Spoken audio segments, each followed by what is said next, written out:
Okay.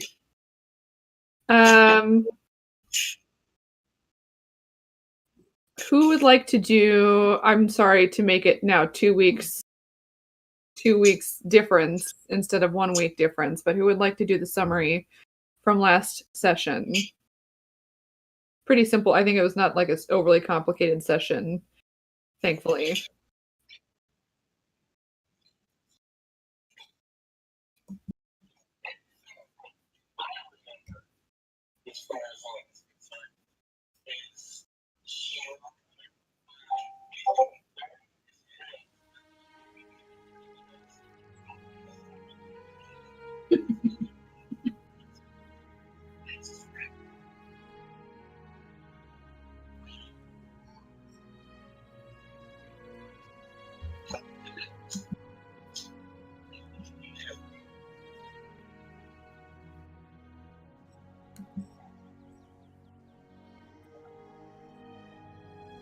Cool beans. Anyone else want to add anything?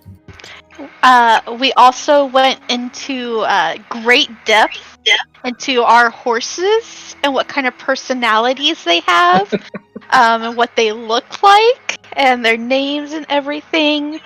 And I think also traveling, we found a little, like, I don't know, what would you call it? Not like a temple per se, but like a little house that was dedicated to the Wild Mother and people there. And yeah, then we went to a bar and we met people that Lyric knows.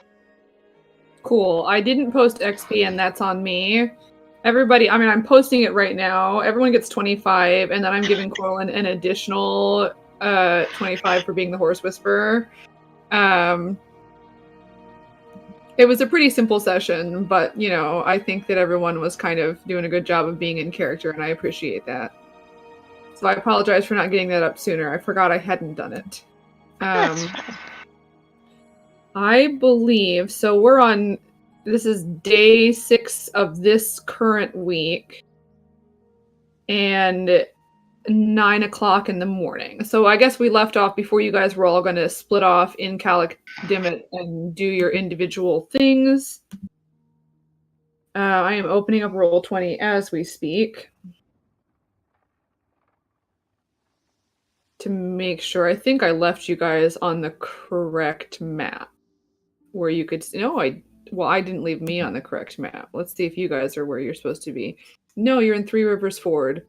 Let me pull you over. Oh, what? That's right, because we don't have Calic Dimit is not on there, so it should be in the lore. Yeah, there it is. So if you want to see your way around to where everything is, and then we very helpfully underneath in the lore channel have a list of like what each individual district is focused on. So hopefully everyone has an idea of kind of what they want to do. If not, you guys are welcome to talk about it. We'll just say it's in character, kind of deciding what's going to happen. So.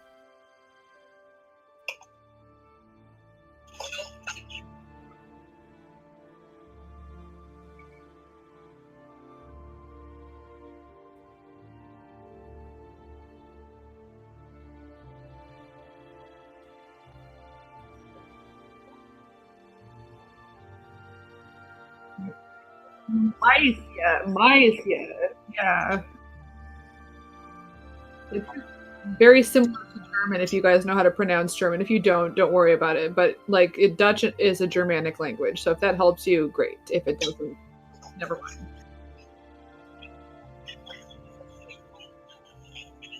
Okay.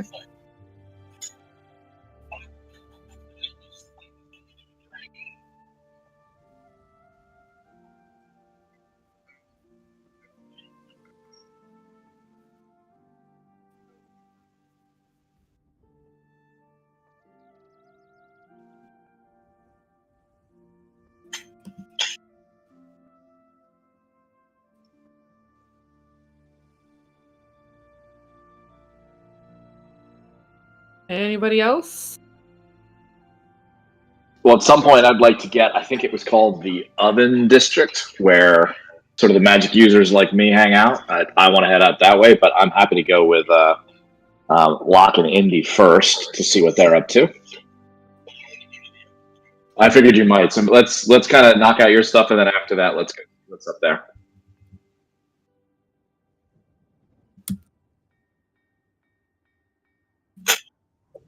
I want to go to the gardens, but the oven's right next to it, and I know there's still a magic item that Corlin is interested in. So, she'll go with the group, and then just like detour it eventually to the gardens. Okay. So Indy disguise. He.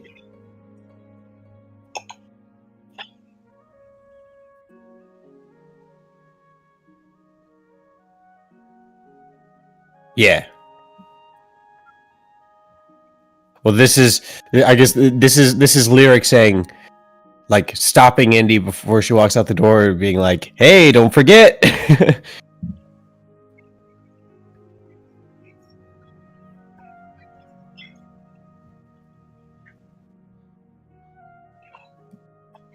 Yeah, just think of like a really ugly male dwarf.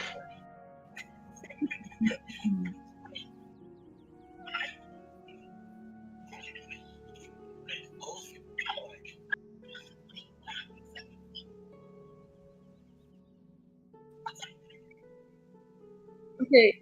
I know. Just fun, since Indy has never in her life done a magical thing. I mean, don't get me wrong. Just walking up walls, you're going to be doing super magical, but different kind of magic. Go ahead and roll Arcana, because you can always redo this if it fails miserably. I just want to see what the first.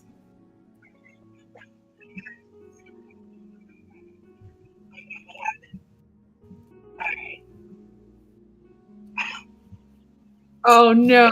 Okay, that's fine. That's fine. There was a thing I was thinking of that I was hoping you'd roll badly. Well, no. Have you seen this thing where, God bless her, hang on. This woman tried to restore a picture, like a classic painting, and she had zero qualifications other than the fact that she absolutely loved her church and was trying to do a nice thing. That's Jesus. That's Jesus. She believed wholeheartedly that she could fix that thing. Yeah, it started off being Jesus. Yeah. Yeah. My favorite name for it is Potato Jesus. I don't know if that's an official name that I've heard somewhere, or but it was like a 19th century like work of art.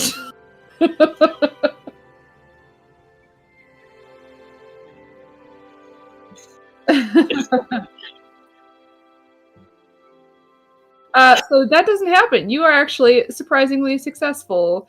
You look like you are related to Locke. Congratulations.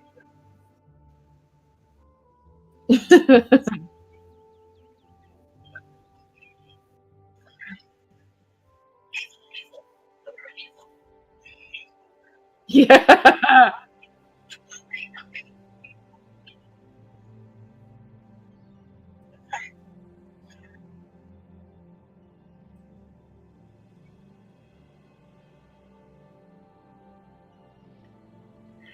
Awesome. All right. So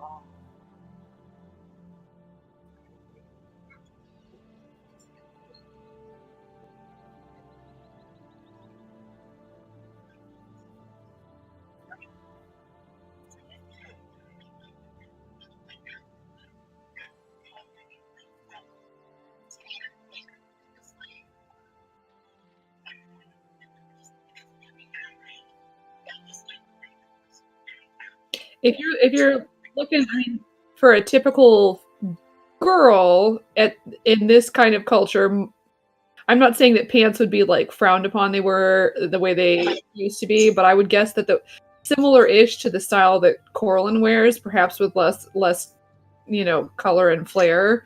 But like dresses would have been more common, with the understanding that like with D&D being a thing, that there may be like slightly less common. Oh, jeez. This is really bad.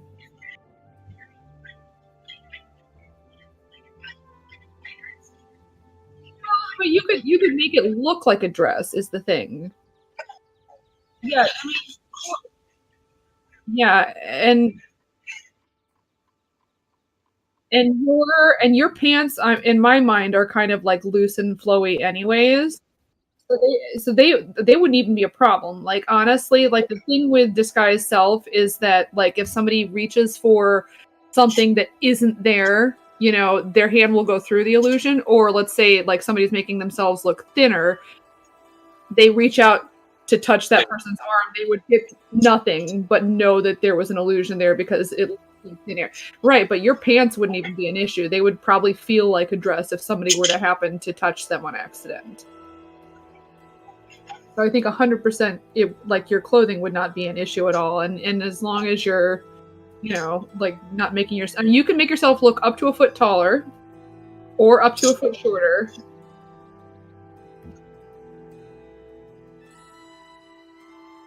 Yep.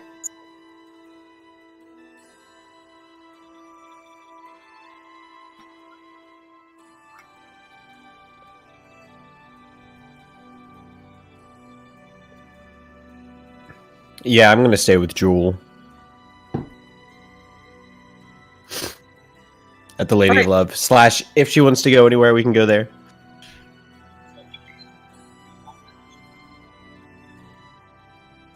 I mean, I think I had already done that the day before.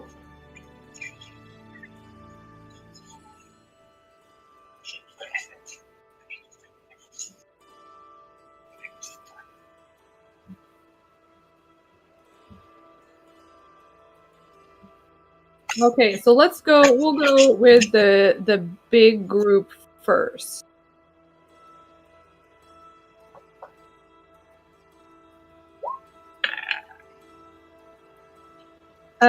So you guys, probably the best. I keep looking at Roll20 and it's not doing anything. Man, this is my life now.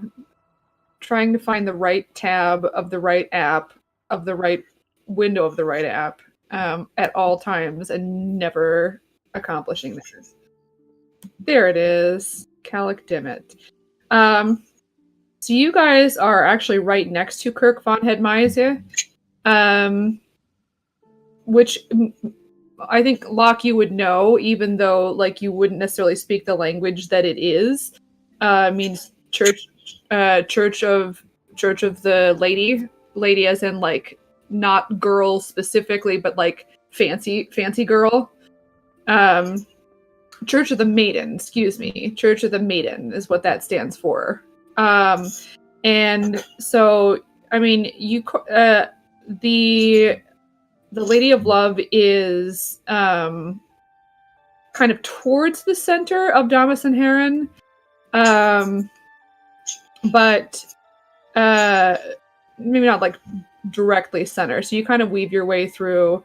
And then you would come to basically just a huge open like courtyard. Cobblestone courtyard, very not cobblestone, but like beautifully tiled courtyard, with a church that is actually built almost like I'm gonna forget what it's called. What are those things where you look at stars and stuff like that? Not Yeah, observatory. There's a different name, but yeah, it's observatory is a good example. Is it Astro something? Astro. I don't know. But anyways, it's one of those big... So basically, it's like a very tall tower, a wider tower, but with like a domed top that actually has, I would say, like relatively fancy technology. It's not like technology doesn't exist. Like theoretically, one of you could have chosen to play an artificer and done stuff with like little gadgets and stuff like that. But it's not like widespread. It exists. It's kind of the same thing as magic for common folk. In that, like, they know that it exists theoretically, or at least most of the new, maybe not, they're like really little. But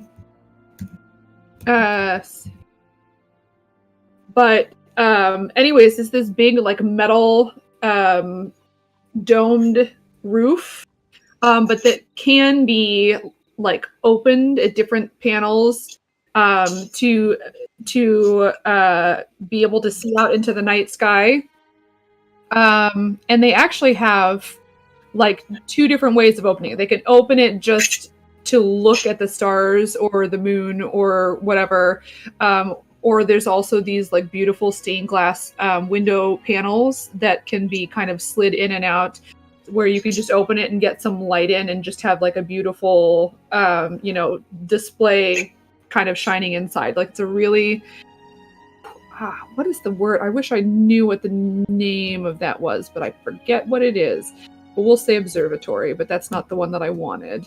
So anyways, I mean, it's a gorgeous building. It's a very tall, white tower, but very simple on the outside. And it's really like you walk inside and that's where you would see a little bit more detail. The outside just looks like very sort of grand, but simple. And I guess, what do you want to do?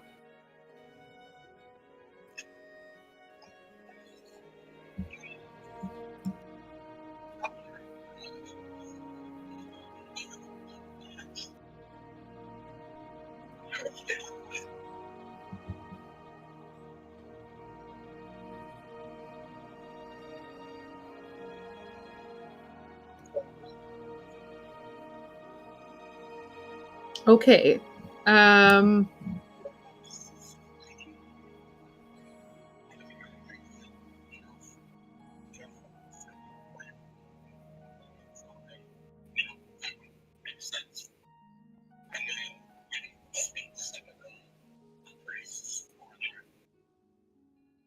Okay. Give me 1 second to find this picture.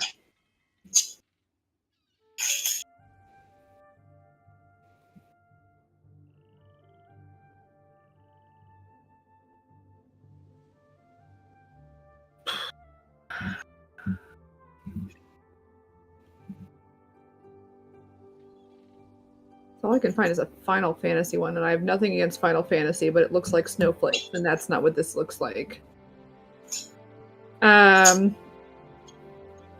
just go, this is not the one that I had before, but we'll just go with the inside as you go in.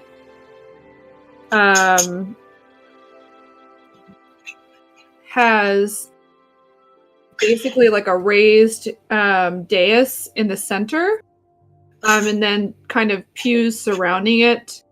And you do see, there are people occasionally walking through here and there. There's definitely like someone keeping an eye on the room, not in like a very militant way, but they're just there to make sure that nobody's coming in and just completely screwing around, kind of a thing. But it's fairly empty at the moment. Obviously, because this is the daytime, services would be held more in the evening. So there are people kind of going about their business. Probably a lot of the people you would expect would be asleep. There's usually like a small contingency that is up and like up running around and doing things during the day.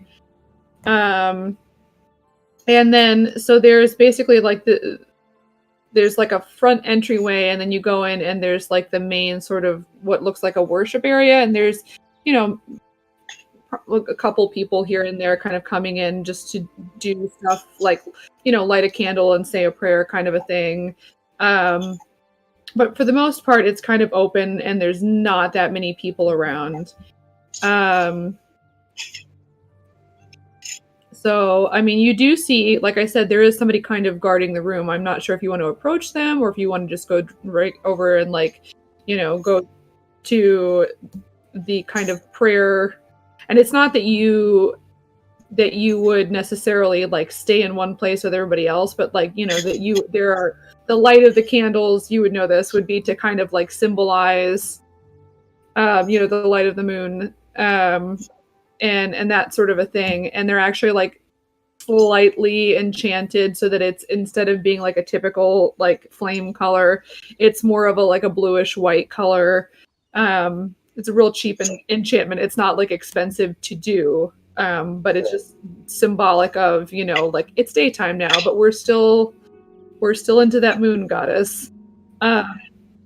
So, you could always go over and do that first, or you could, I would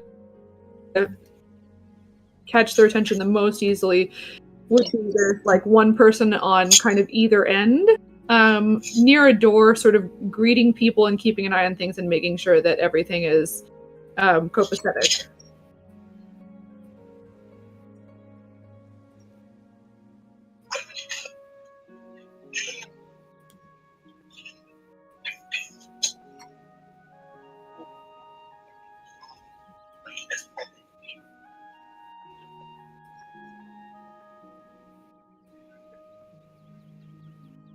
Okay, yeah, and there's a couple of them. There's kind of one on either side because it's a huge room. And there are stairs then also going upstairs. You would know that there would be here at least, just because this is such a famous church, that there is a huge, like I said, observatory. On the second floor, there's a balcony level of seats for the service. Which would be more something, they're not necessarily going to be a full house every single night, but it's if it's a major holiday, you guys have coming up the all night. If it were all night, probably people from other churches would, not necessarily all of them, but they would come here. A few people would come from other churches. And even people not necessarily super religious, but it's just a really kind of universal holiday, and this would be a beautiful place to celebrate it, kind of a thing. It'd definitely be a fancy schmancy service. So yeah, you can select anywhere you would like to. There's the ground floor, or you can go up to the balcony, and then above that would be the observatory. It's up to you. And then there would be somebody keeping an eye on the upper floors as well. Again, just to make sure nobody's leaving food lying around that's going to get gross, or trying to deface property or steal things or something like that.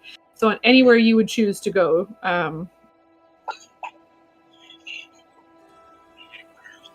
Okay, I'm going to have you... Gosh, I don't have your thing open. Gotta get your thing open. I gotta remember you're not Locke. You're not on D&D Beyond.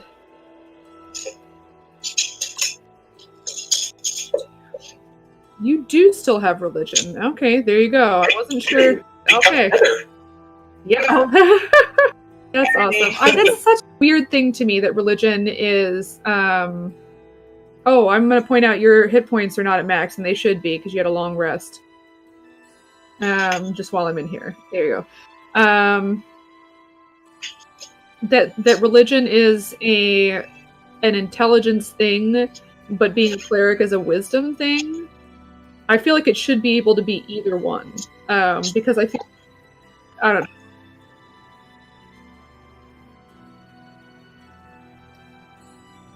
Versus you're just good sense of yeah. Okay, go ahead and roll religion. We're just gonna see how focused you are, I guess. It's not that you're less good of a religious person if you roll low. Just you might be a little distracted or nervous or something. Hooray! Super focused. Man with a mission. Okay. So you actually, a man with a mission or a vision, you actually really kind of just sit there, and it's a beautiful space. Even just like the lower two floors are very pretty, and there are windows and stuff down there. It's just a little bit simpler, but the top floor is gorgeous. At this point in the day, it's daylight hours. So they don't have it open to the sky specifically, but they do have it open, and it's this really pretty, let's see, stained glass window, like I said. But it's like a, hang on. It kind of depicting like things such as the night sky, like thematic stuff. Right. Let me find that thing. Stuff, and it wouldn't be like all the same, just to be clear, but the one that you would see right now would be something more along the lines of this. And they have like they I haven't posted it yet. I'm copying it right now. Here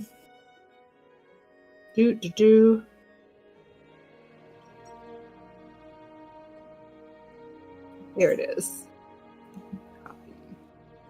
And they change it throughout the day. Like they follow the sun, interestingly enough, just to get the best light.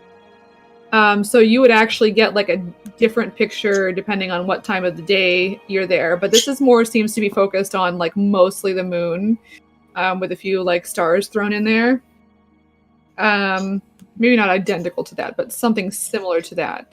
A little bit more abstract for the most part. So there's just like a beautiful kind of blue, cobalt blue hue to the room as you enter in. And there is, at the moment, other than the person who's up there keeping an eye on things, who is, actually like working, but like also has like a book out and just kind of quietly like looks like he's also like doing other stuff. But then you come up there and he does glance, and like he'll keep an eye on you as you're going around, but since you're not doing anything like super crazy, he doesn't focus on you too much. He doesn't seem too worried about it. He acknowledges that you're there, but also seems to be sort of also quietly like doing his own thing while he's up there. And there are, places to sit or places to kneel. It would be, your choice. But then there is like a cluster of candles, and like the idea would be like you light it. They have like a little. I don't know if you've ever been in a Catholic church, but like they have like a little thing where you can like. It's not a match, but it's like a sort of like the long matches, but without the match part. And you like light that off of the main candle, and then can use that to light your own candle for like however many candles that you want to light, depending on what you're doing. Like a lot of times people do it like one for each person they're praying for, that kind of thing. So like, you can do that, and you find a place to rest. And as you're doing that, and you're really kind of just sort of focusing internally, you don't notice it, but like all of the sudden, you realize that you're not really seeing the things that are around you, but you're kind of having a vision.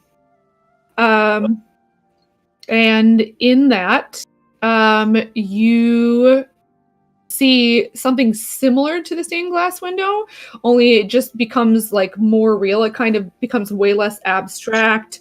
It's almost like, you're kind of like out in space. You see sort of like not necessarily like up close stars, but you can see stuff like colorful like galaxies kind of off in the distance. Like it just becomes a lot more focused and a lot more realistic looking. And you feel a comforting presence. And so you feel like you could maybe communicate or ask questions, whatever, do something. You feel like maybe right now someone is listening.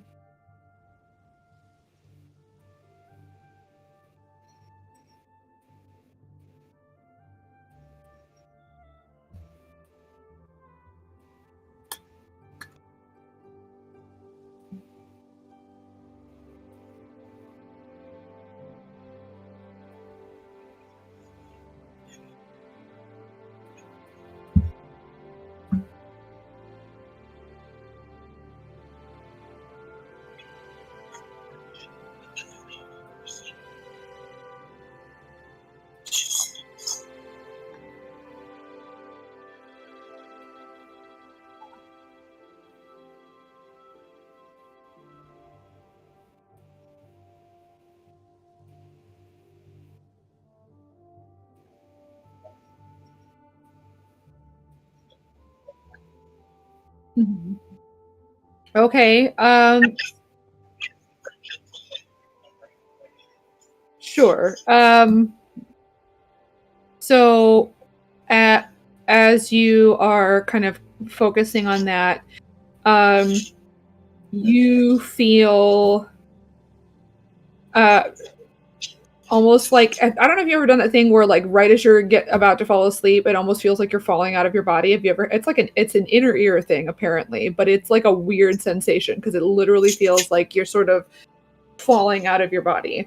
I don't know if you've ever experienced that in real life, but Locke is experiencing that now. So he feels this sort of like weird like vertigo, not like dangerous.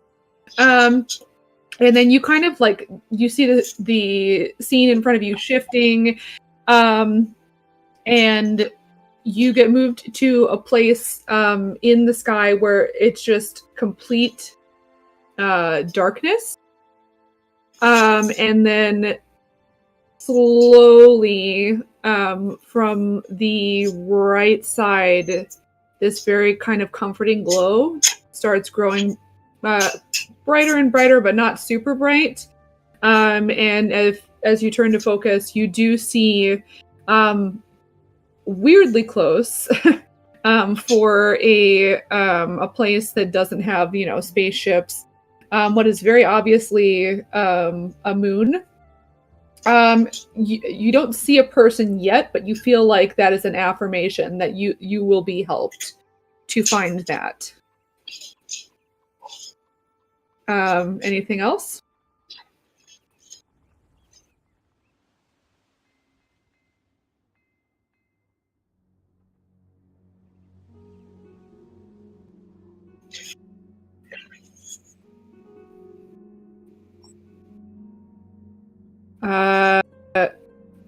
You feel that same kind of shifting motion, and you're really just almost, it's weird because you don't have, as a person who has spent their entire life like on a planet, you don't have any kind of concept of what being in a place like that, like outer space, would feel like. There's no like perspective that Locke can grasp onto from his own personal experience, but you feel like you're just like flying like thousands and millions of miles, but at the same time it kind of feels like you're staying in one place, but everything kind of shifts in front of you again, and there's like a mad swirl of color,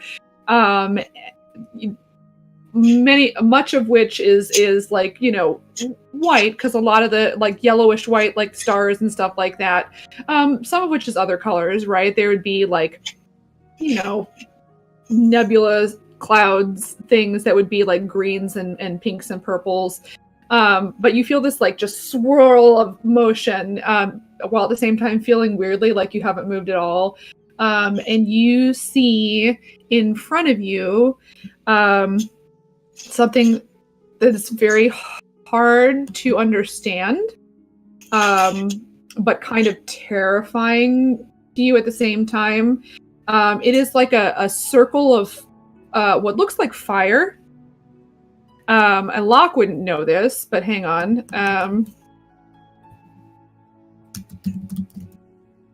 Give me 1 second. It would look like this.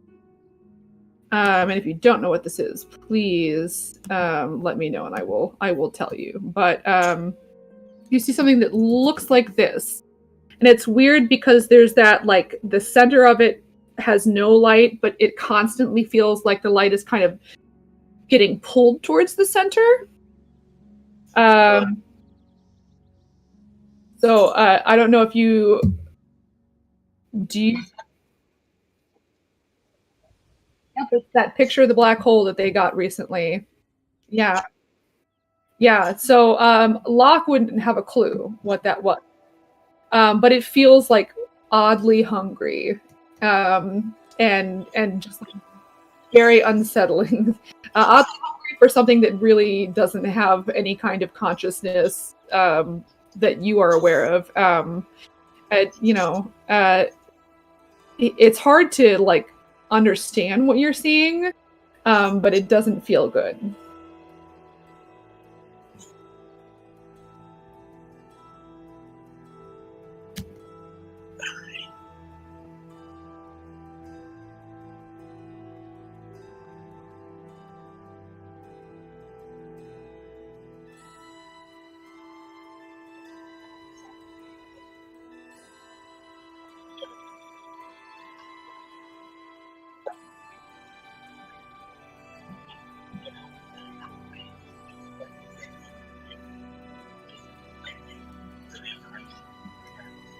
Okay. And you kind of blink and open your eyes, and you are back in the observatory. You don't know.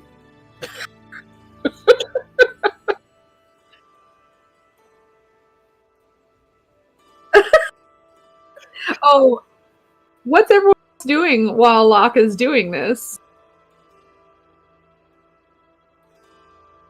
Everyone who's with him, I should say.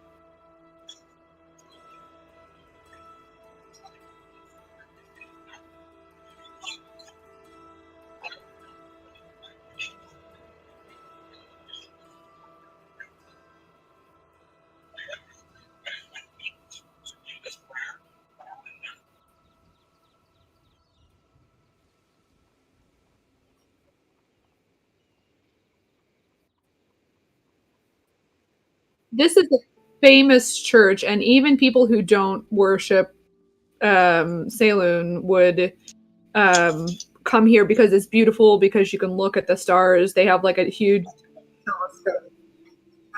You know.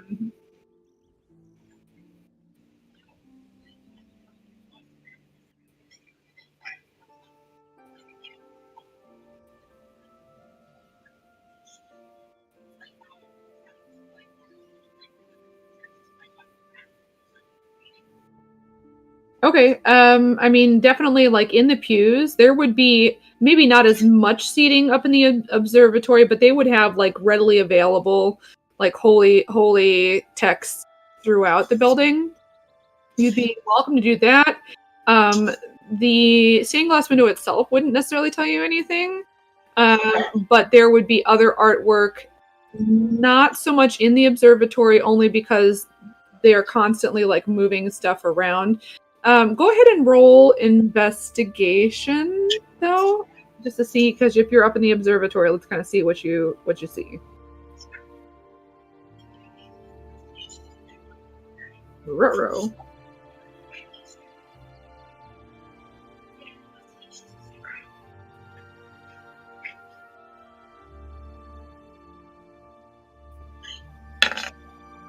Okay, I mean, you would see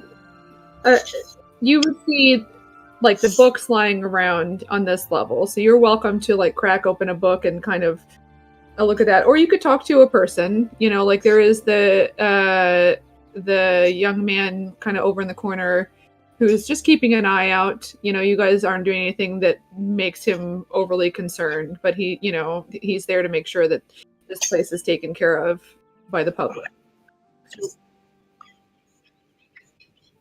It sounds the same. It's disguised self. It's an illusion, but it's not your voice.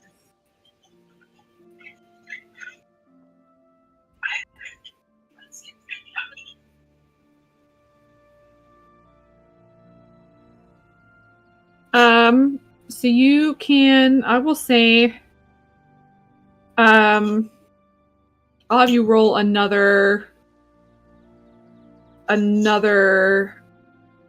investigation for that, I think. Or either investigation or religion, or I'm trying to think of like other things. Investigation, religion, those would probably be the two I would let you, unless. Okay, well, I'm gonna say, like, feel free to argue for another skill within reason. Like, don't tell me you want to do acrobatics, because I'll say no.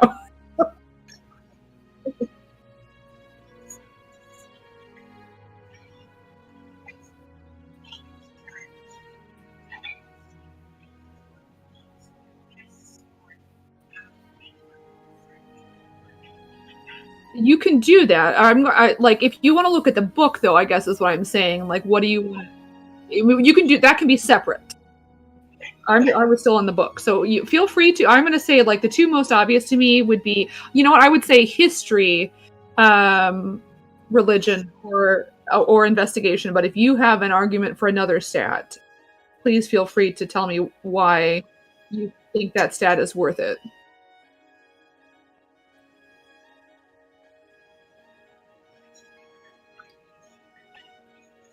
Mm-hmm.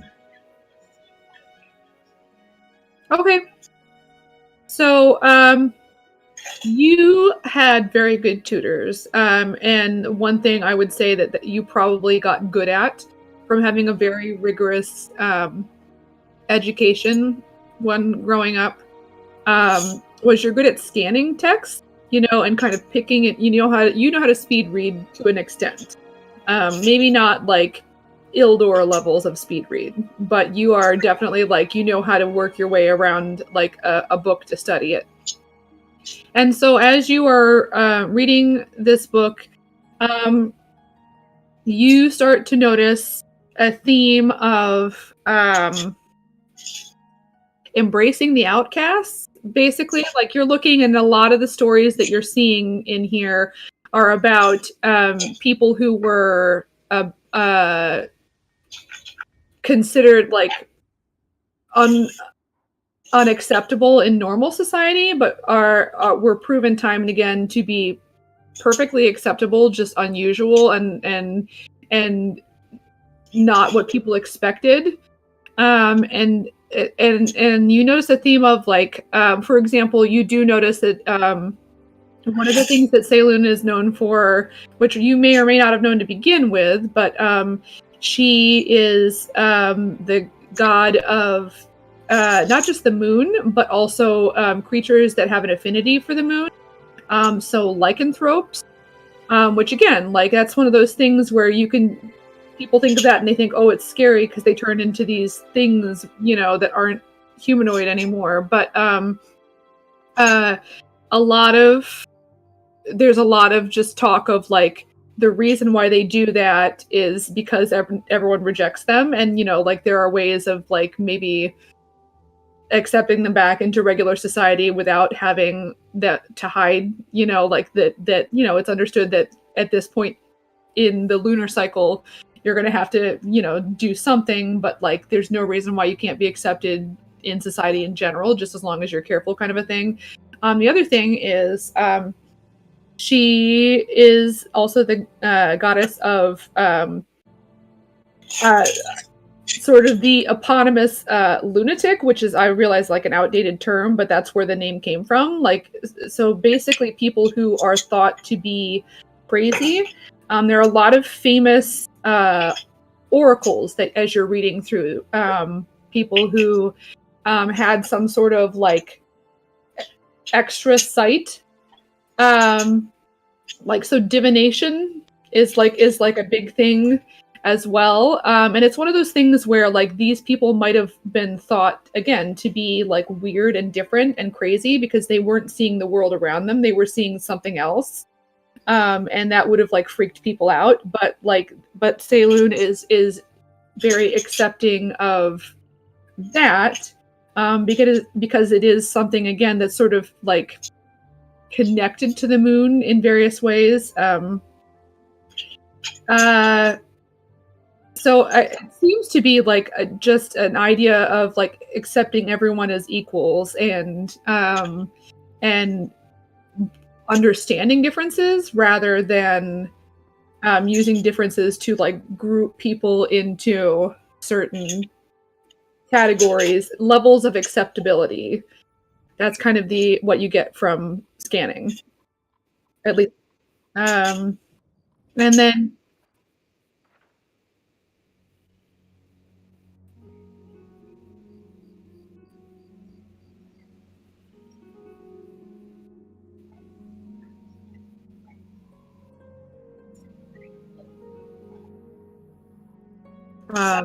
And then if you wanted to roll insight, I would say where you are right now, you see one person. This is, I mean, relatively speaking, this is the smallest public room. It's still huge. This is a huge building. But it is the smallest one, and then like you could go down and there is, you know, the balcony, and if you were on the balcony, you'd be able to see the person who's watching the balcony as well as potentially, you know, some of the people below that. You can insight check the one person who's up here if you would like.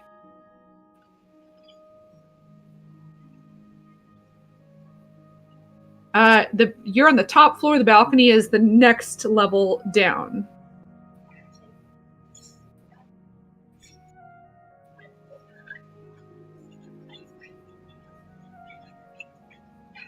Yes. Yeah. The balcony is basically like for big fancy services where like a lot of people show up, or like celebrations of stuff which may or may not be, they're not all sacred. Sometimes it's a secular thing, but it's just a good venue and it's good church outreach. You know that they would have like events here. In fact, you might have attended things here.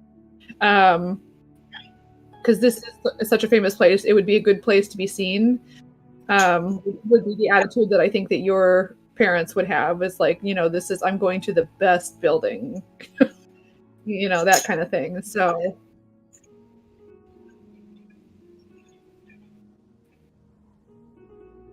okay, I'll have you, I mean, I'll say that nobody's hiding, like they're openly standing there to discourage people messing around. So go ahead and roll insight. You have a +9 to your insight? Oh, I'm looking at a different roll then. I see a 13. That was your last roll. It's just I wasn't on roll 20. I see on the side here. Wow.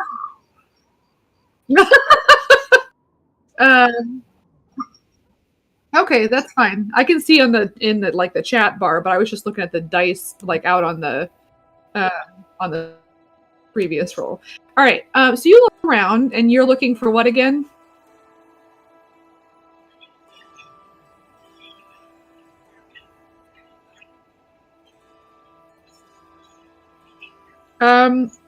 Well, here's what I'm gonna say. Like, there are people who are keeping an eye on things, but it's their job. There's like 2 people on the balcony and 2 people on the bottom floor, and they are keeping an eye on things, but like they look like they're being suspicious of other people, not being suspicious themselves, and not in like a super judgy way, just in a like, this is a public area, but also this is a very important space. So we don't, you know, it'd be like, you know, coming into the Metropolitan Museum of Art, like there's going to be people wandering around making sure that nobody is drawing a mustache on the painting. So it's that kind of suspicion. It's not anything that's overtly, like, they don't look like they're trying to hide anything. They just look like they're doing their job. And I would say that you do see somebody kind of like wander through back into the non-public area who looks maybe like a little bit harried, but you're pretty far away. They don't seem like they're not twirling a mustache or anything, but they look like they have a different thing that they're doing. They don't seem like super calm about it, but you're pretty far away from them, so it's hard to tell much other than that. So there doesn't seem to be anything. Nobody's holding their cape in front of their face and going wah ha ha ha ha. So you see, yeah, it seems pretty chill right now. Okay. What about Coraline? You're with them as well? Yep, I'm with them. Anything that you would like to do while you're here? Being in a different like place of worship for another god / goddess, she would definitely just be doing this kind of the same thing as Indy, just looking around and learning a little bit more about her per se. Maybe a little, not a lot, just a tiny bit, judging it and comparing it to Salute to the Wild Mother. It's there's definitely not enough flowers in this place. Oh my god. No. Are you up in the observatory, or are you on a different floor? Are you staying close to the party, or wandering around and looking around on your own? Oh, definitely wandering around. She wants to see as much as possible. Cool. Go ahead and... Lord, I don't know. You could do investigation. Again, you feel free to, if you think there's another skill that you can use to maybe find something that would be interesting for Coraline, go ahead and argue in your favor. Pick something you're good at that you think you could use to get yourself somewhere that Coraline would think was cool.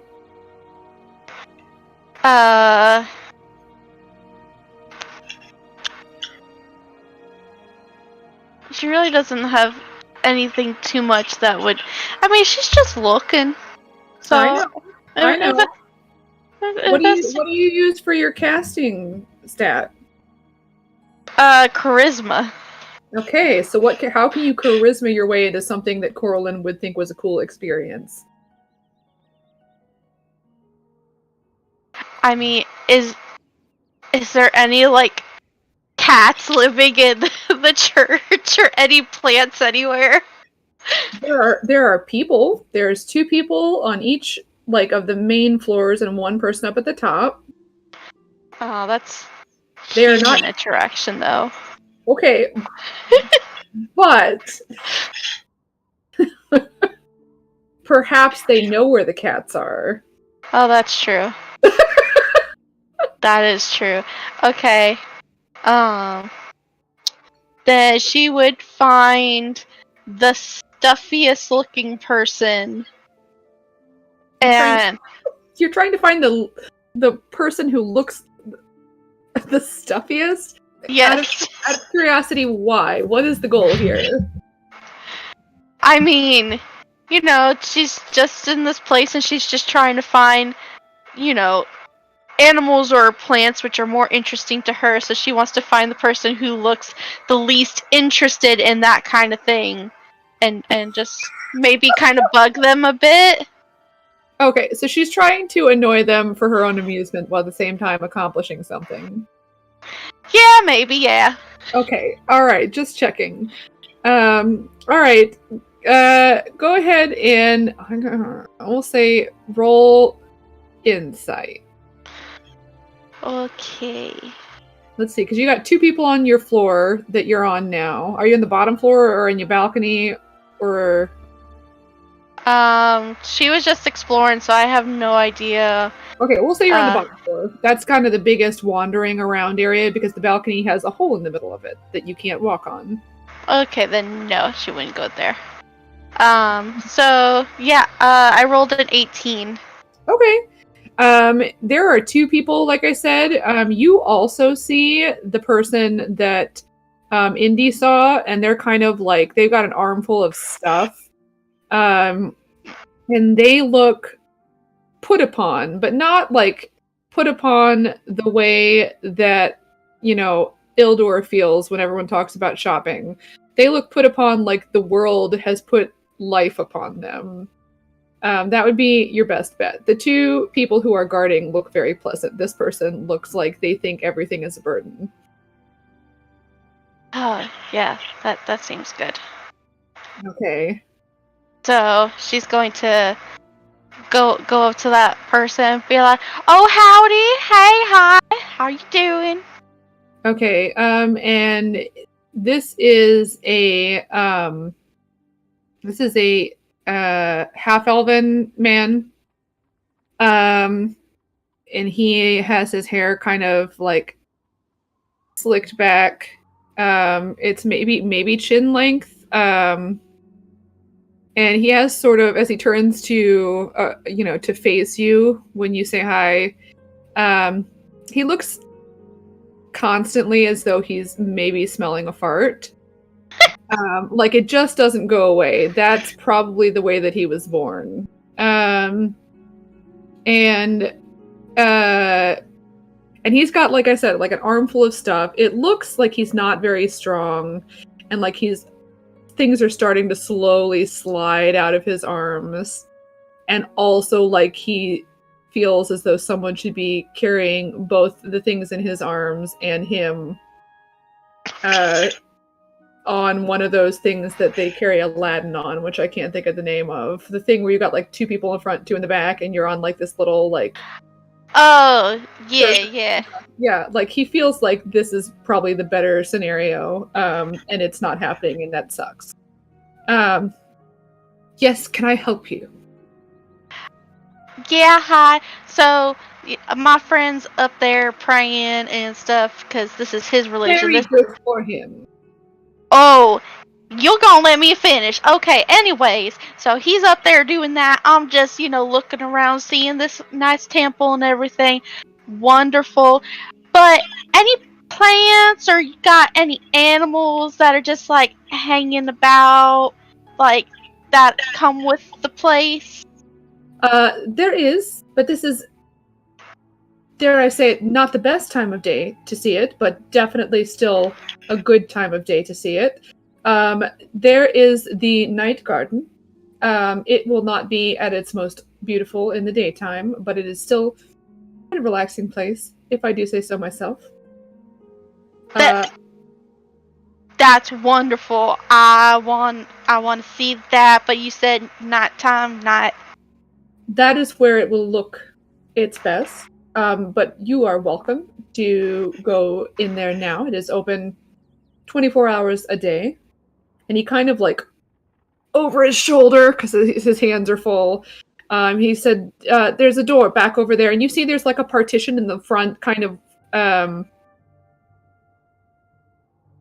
not like, it's not solid. It's almost like one of those ones, it's not made out of wood, but those ones that are like interlocking pieces of wood, like the Moroccan something things that have, it's not that, but it's similar to that, but carved out of stone. Kind of, but behind that you can see there is a door. He said it's over there behind the partition. She holds out her hand. She's like, "Do you want some help? Maybe if I help you with this, you show me a little bit more of where I need to go." It's right through that door there, and unfortunately, I do have a meeting to get to. So I am sorry. Well, it's just like you got little noodle arms, and it looks like you're just having a real hard time. I'm not trying to be rude or anything. I'm just saying that, it does look like you are struggling to hold the things that you are holding, and and as he's like, you're talking, he's sort of like scrabbling with his fingers, like trying really hard to maintain his hold on both the papers and his dignity. I'm gonna see how successful he is at that. It's just, I'm real strong. I fought like bears and stuff like that whenever they were like attacking the clan, and when we were just wandering about. Like, he drops all of his papers. Like the ones closest to him slide out, and then everything else has a big gap between his chest and them, and they just all fall, and everything goes everywhere. There was no way that Four was anything but drop all the stuff. she'll get down and help pick everything up. Just like, oh shoot, I'm so I probably should have just stopped talking. Maybe that's the reason that or your little noodly arms, that probably doesn't help either. Maybe you should get like a cart or something. Completely, it's no worries. It's just great. Insight check. Go ahead. It's not fine. Go ahead and roll insight. 19. 19. He is not happy. I will say, insight check, he looks like a little concerned that you're like moving the papers around. Not necessarily like that you're touching the papers in general, but like it's more like he said he was going to an important meeting. Like he doesn't want you to look at the papers because it's an important meeting. Those are his papers. Yeah. But like not so much. I mean, he's mostly just kind of scrabbling to put things all out of order, and I can't even by the moon. Like he's just muttering to himself, and he's not happy. Oh, is that how you curse? Is that like your blast it all? I don't know. We don't really have, I know other religions have like their own like little curses and stuff like that, but Wild Mother really doesn't have anything. There's a whole bunch of papers, and this is a lot. Should get a cart. Oh, you see him kind of deflate a little bit, and he just keeps pulling stuff together. But he looks like he's smelling a fart, but it's a sad fart now. And he just keeps collecting stuff and like trying to shuffle things back into the right order, and like it's like I'm really, what. Do they give you like a day off here or anything? Maybe you just need to like go out into the woods and just like breathe in some nice fresh air. I'm fine. And he, thank you. And he takes the papers that you have helped him collect, and he just kind of it looks like a hot mess. It looks like taco salad. There is not any straight edge to be found. And he just said, I appreciate your help. I would be theoretically happy to show you to the garden, but it is just through that door over there. It is not locked. It doesn't even have a handle. It's just you push. You are welcome to go out there, and please feel free to come back in the evening. It's beautiful. And he kind of like tries to stand up and like slips a little bit on his robes, and then like rights himself and like hunches over so that like the papers are resting on his arms instead of being held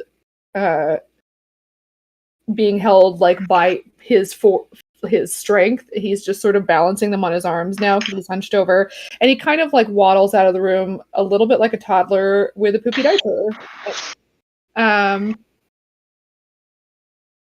muttering in Elvish. Do you speak Elvish? Yeah, I do. Okay, he's swearing. He doesn't think you understand Elvish, so he's just trying to swear, like, not at you, just like he's really annoyed that all of this happened. She's going to yell back in Elvish. Make sure you get a day off soon. His face goes bright red, like he turns around, beet red, and like head down out the door. She's just smiling and waving. Yeah, so you could go, if you would like to, you could go out into the night garden if you want to. Yeah, I'll do that. I bothered enough people. One person is enough people. Hang on. Whew. So you go out there. There are trees and stuff like that. It's actually like a nice little open space. Like I don't know if you can see on the map. It's one of the things that kind of juts out around the tower. If you can see on the map of Colic Dimmet, it's underneath unfortunately the name, but like there's a central circular structure, and then there's a bunch of things kind of jutting out, like around the whole outside. Can you see? I think I see it. Yeah, so it's one of those. and it is mostly like a greenhouse, but then the roof again has got a mechanism where it can open up, and the weather is nice, so it is open, and it's actually really kind of interesting. It's my personal favorite kind of garden. I don't even know how to explain it. It's one of those gardens that's like messy on purpose, but in a way that looks like it's on purpose. Like there's no straight lines, and like there's all sorts of. I don't know if you've ever heard of like how well you know trees. I don't, but I do know this one. That's really cool. There are it's called the Old Man's Walking Stick, and it grows. It's super cool. I'm looking up a picture right now to show you. It grows with the branches all like curvy and swervy. My parents had one of these at their old house. Copy image address. There are things that kind of look like this. Like that. It's a tree but that's what the branches look like, so they're kind of like wild and crazy looking trees, but like shorter ones that would fit into like if the top had to be closed, like in the winter and stuff like that. And there is like one side of it has kind of like a rock wall of sorts, with like moss and stuff going down it. There is what's that thing called? This thing. In the center of it, there's an astrolabe. Just like ornamental.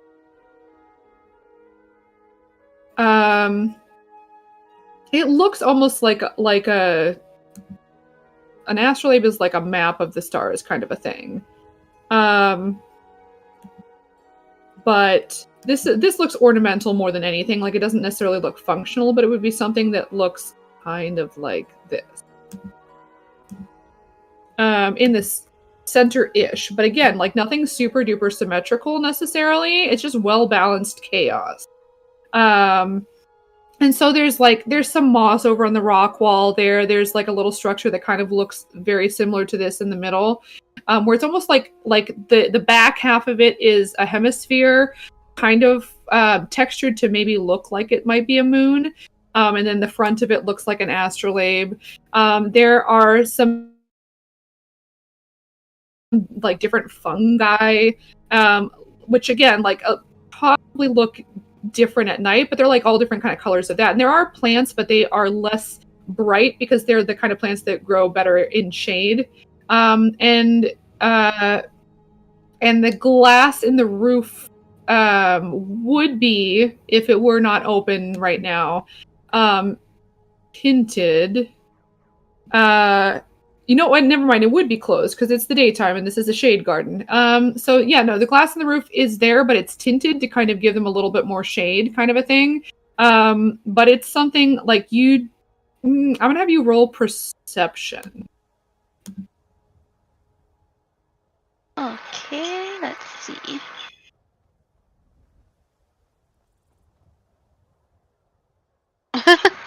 Six. Okay, it's a cool looking garden. It's kind of like it looks like it's overgrown, but you know that it's not. Like that somebody grew it to be like this, and it's sort of a little bit like being out in nature, which is, I think, maybe I would think for Corlin kind of a little bit of a respite from being in the middle of this gigantic city, and it is very thick glass. So it is peaceful and quiet here, so it's actually quite nice. And there are places to sit. I mean, you're welcome to sit down or walk around and look. There are flowers. A shade garden, I don't know anything about gardening, guys. I'm very good at killing plants. That's all I can do with plants. But it is like a shade garden with a couple of other kind of cool things in there. And you have been told by a very, very harried man that it is really pretty at night. Okay. Well, just for the moment, she's just going to sit in the garden and kind of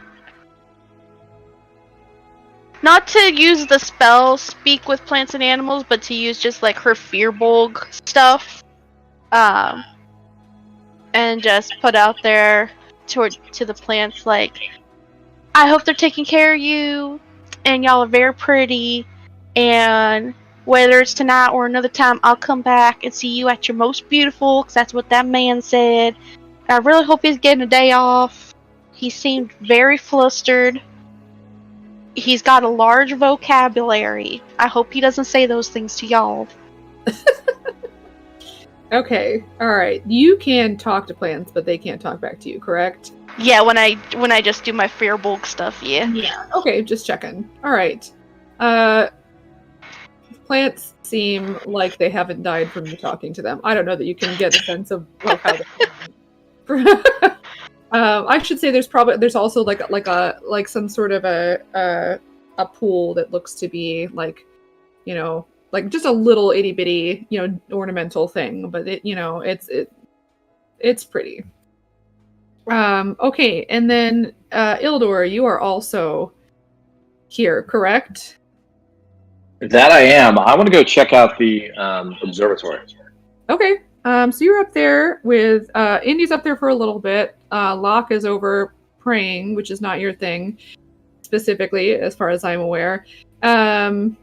No, it's not. I'm kind of bored by all of the religious stuff, and I'm looking for, like, I want to see astrological charts, and I want to see sciencey stuff, and then I want to go check it out. Cool. Go ahead and roll investigation.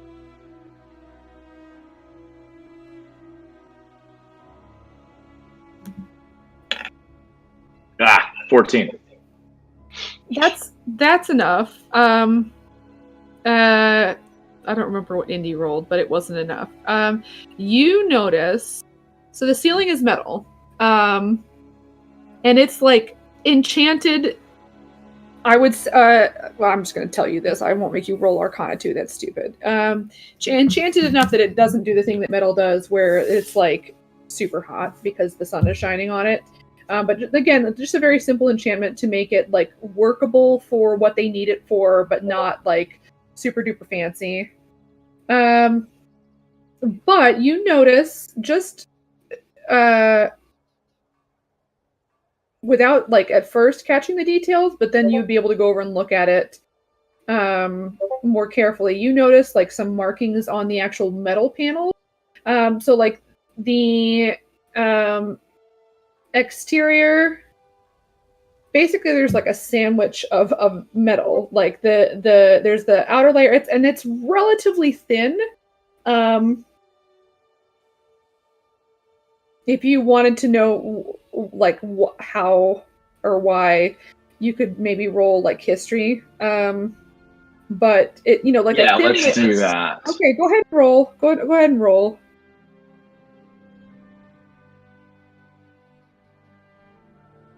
It's not a huge deal if you don't. Like, this is just like, oh, you know everything. All right. It is Elven in make.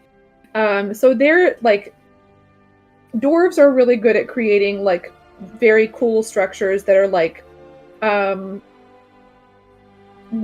worked stone structures, and like they can do really amazing things with like marble and stuff like that. And the actual building itself appears to be dwarven made. Like, it's a combined effort. But the actual roof itself appears to be elven in construction, and they're very good more at like very like light, refined metal work, as opposed to like maybe the more functional, like hardy dwarven stuff. And it appears to be not identical, but a similar process to maybe what you would have heard of elven chainmail. It's not the same thing, obviously. Like, it is a solid sheet of metal. But like whatever they were able to do with like elven chainmail, or elven armor, you know, in general, they've done a similar thing here, where it's a very thin sheet of metal, but it definitely seems structurally sound. And so basically the way that like the roof is made, there's like a panel of metal, it appears on the outside. You can kind of see a cross section a little bit through the stained glass. It's sort of blurry because it's colored glass, but you can see that there's like metal on the outside. And then the stained glass looks to be the next layer down, and then underneath that you see another layer, which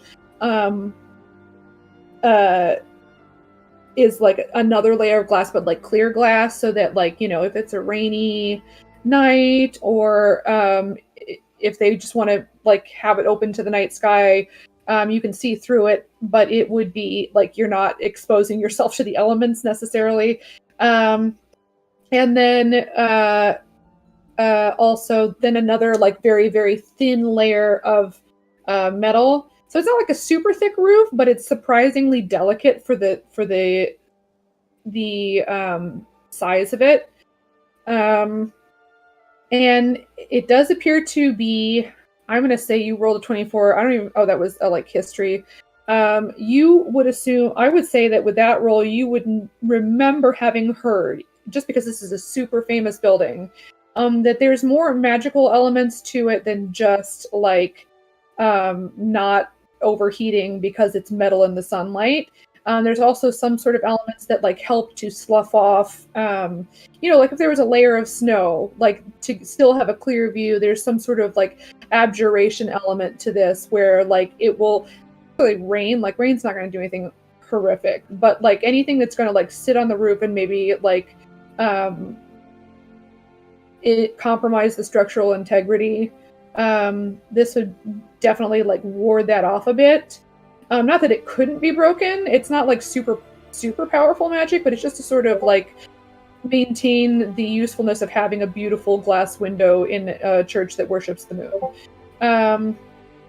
And then you also notice with the 14 that there are markings on the interior metal surface.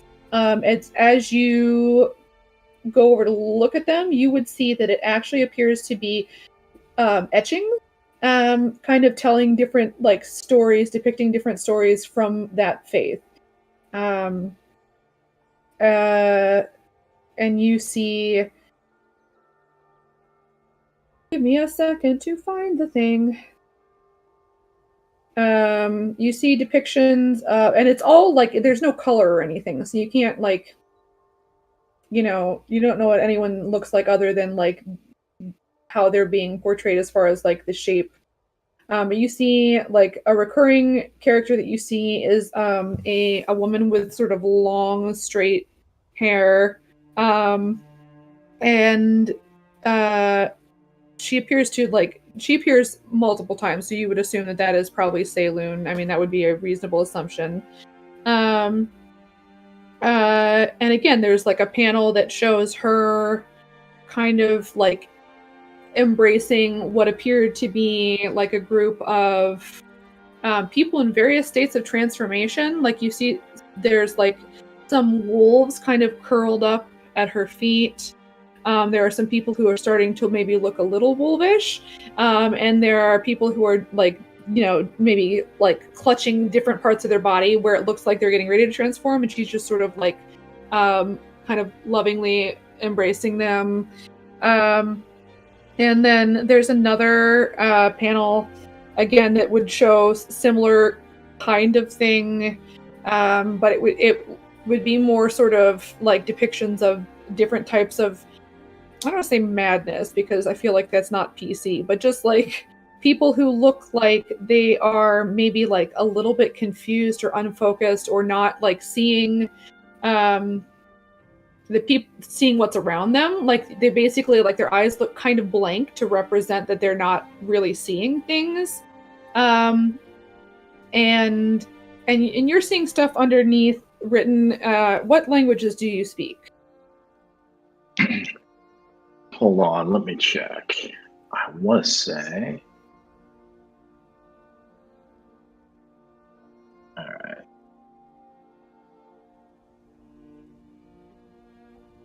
I speak Common and Goblin.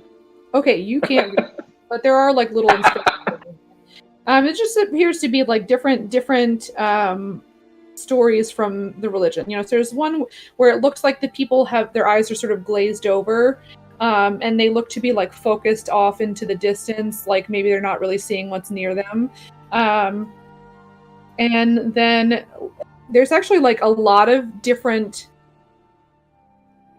women. I shouldn't say that they all look the same, but there's always like in almost every picture there would be like a woman, very obviously like the central focus of it, and there's always the symbol somewhere like on her of Saloon, which would be a pair of eyes and then like encircled by stars.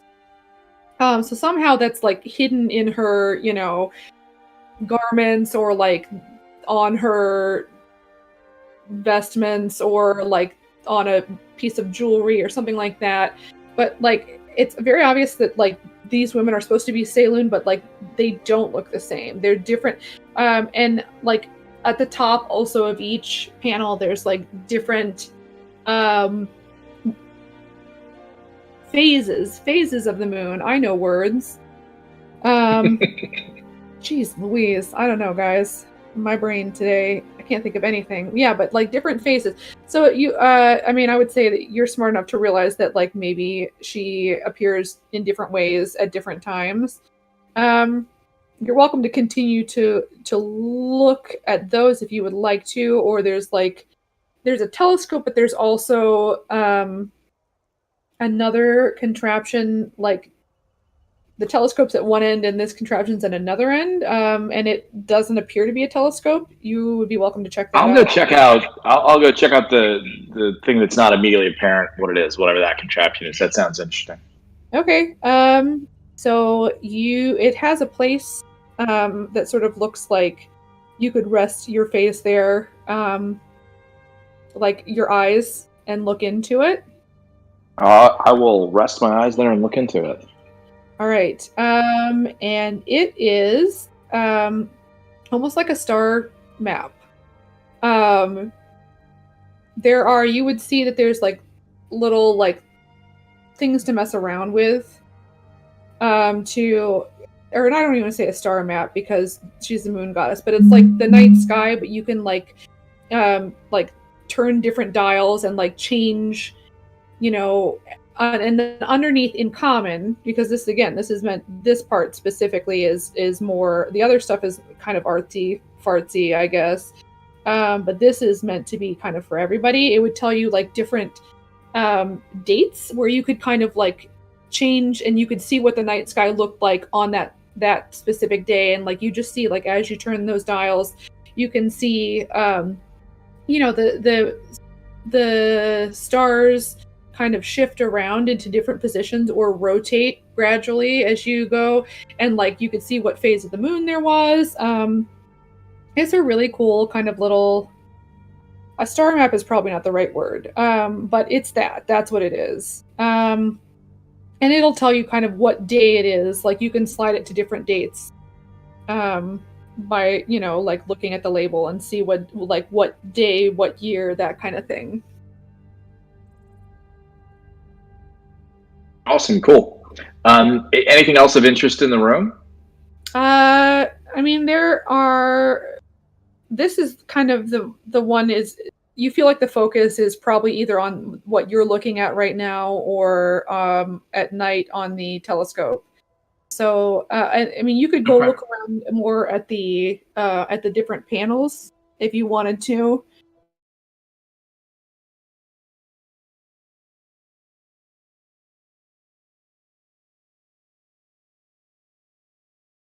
Depending on how long this took, I don't know if I'll see him before the end of his vision or not, but I'll go down and check him out. Yeah, Locke is prone on the floor and not moving. Okay. Just like eyes open or closed or rolled back into his head, or what does he look like? Eyes are closed. He's kind of fallen over.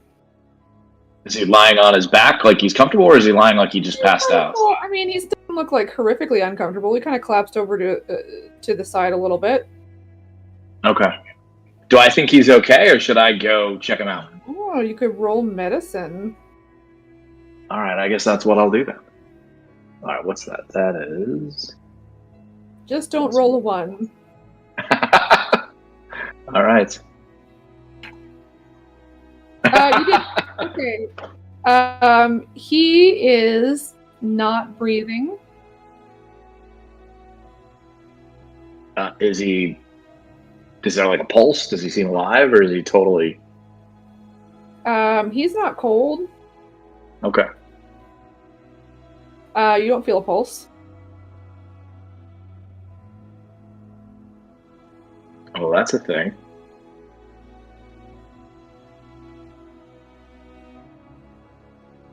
So I look around. Is there anyone else around that sees him, or are he and I the only ones there? Well, there's the guy over kind of doing his work, and he's keeping an eye. But maybe at the moment that happened, he was like, he's also got something else that he's kind of working on. And he didn't notice because he was a little distracted. But he's mostly like keeping an eye to make sure that people aren't, damaging the property, kind of a thing. But there is a guy up there, and then as you kind of take notice of that, you hear a breath of air, and Locke, you wake up on the floor.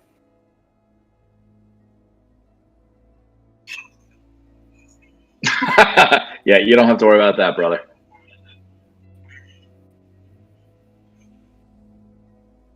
I was getting ready to call one of these other religious types to see what may be happening, but you just seem to be kind of out of it on the floor. I'm surprised to hear you breathing again. You were not breathing. You were not moving. I didn't feel a pulse. It was different.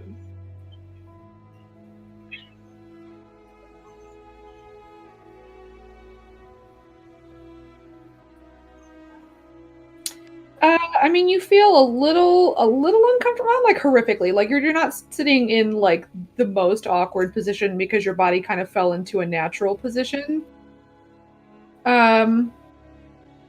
You don't feel. You feel like you just woke up.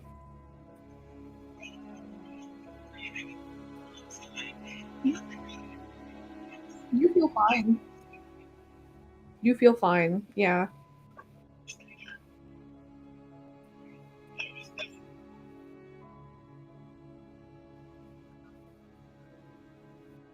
I don't know. They're off kind of out and about, so we can go rustle them up and head on out if you're ready. Or is there anything else you want to do here?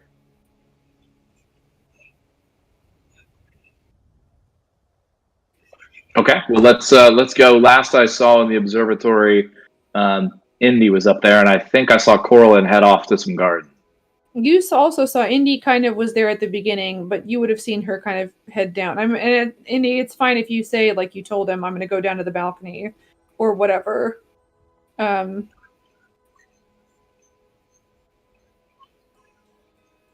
So you would know where Indy was, and Indy would have seen Corlin head out that back door there.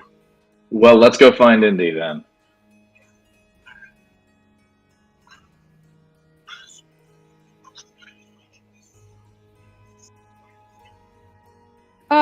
He's off to the side a little bit. He's near-ish to the stairs. He's kind of over a little bit.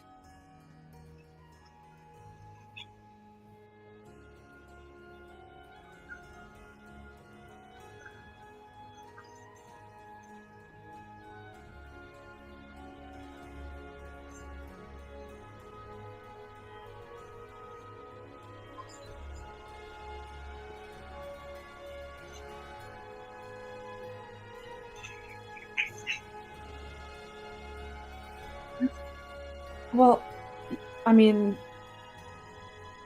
I'm a priest.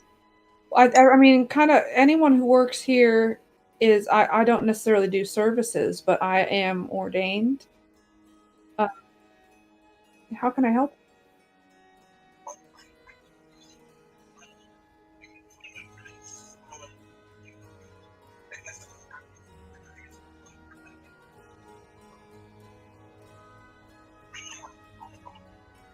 Absolutely.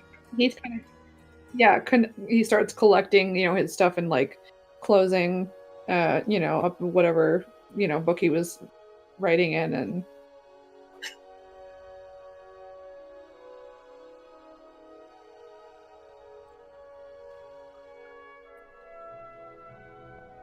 you can collect Indy, and I would say that at this point Corlin would probably be kind of heading back in.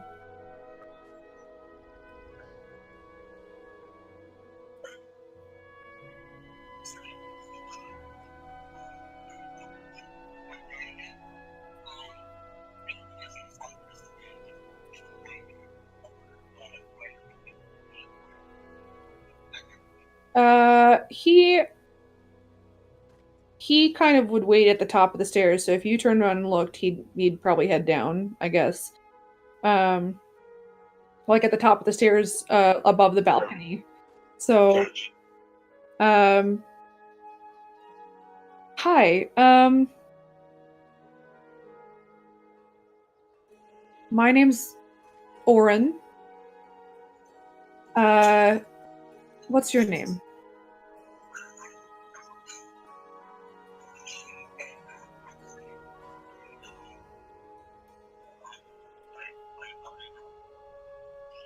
Motara.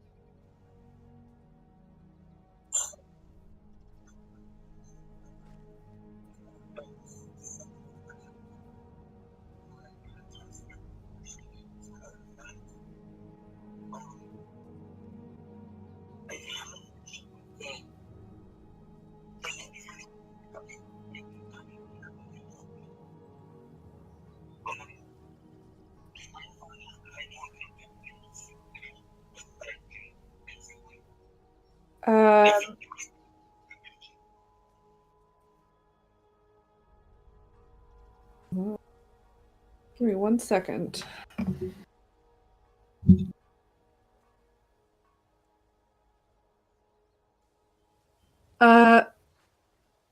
No, I haven't. But Colic Dimit is a big place, so it's quite possible that he's here and I've missed him.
Sure, go ahead and roll deception. What's he thinking about?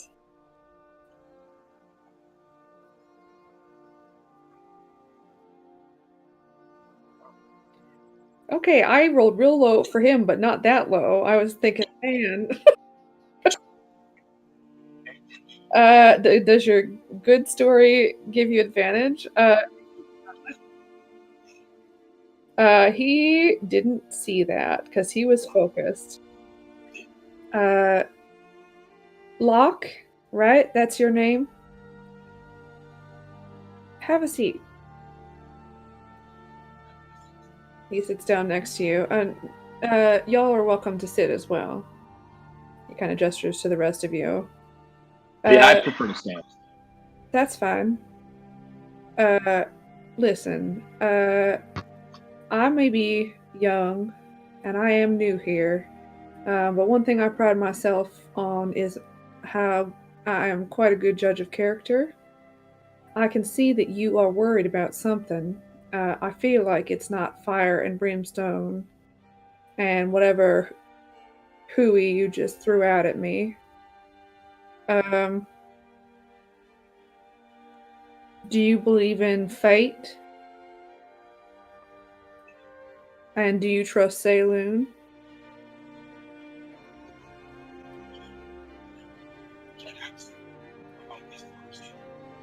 Of course. So, maybe, and it's obviously up to you if you want to be more transparent or not, but maybe, Saloon has put you and I together for a reason. I don't know if that's the case, but if you're willing to trust me, I can maybe put you in touch with the right person, or maybe I am the right person. Obviously, your choice. But you appear to be nervous about something, and at least in part, it appears to be the fact that you are sort of making that stuff up. Are you calling my good friend right here a liar? I'm calling him a cautious gentleman who has never met me before in his life and has no reason to trust me. And there's nothing wrong with some caution. But I can't help you if I don't know what the problem is.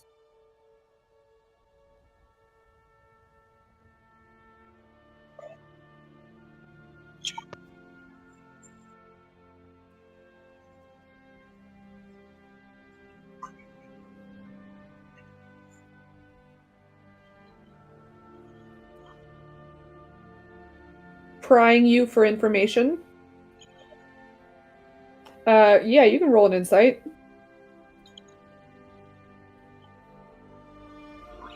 And anyone else is welcome to. I'll just say that. Yeah. You're all there seeing this. None of you know this guy. There's no reason for you guys to trust him. He just called my friend a liar. Your friend was lying. Yeah, that'd be insight. Oh, I've got good news for you. I see a 20. I don't know what color that is. Boom. Colored. What's that? I mean, it's a nat 20, Ildor, but what's the total? Just FYI. 21. Okay. Nat 20 is still good regardless, but like I just was curious how insightful. This guy seems like a very decent person.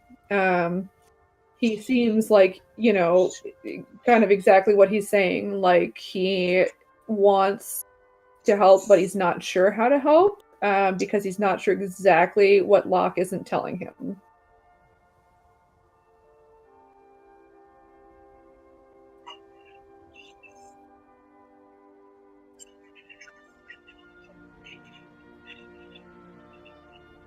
He seems very likable. I mean, in general, he just seems very kind of calm, quiet. Calm and quiet is kind of what you're getting. And he's being friendly. He's not making he's kind of smiling.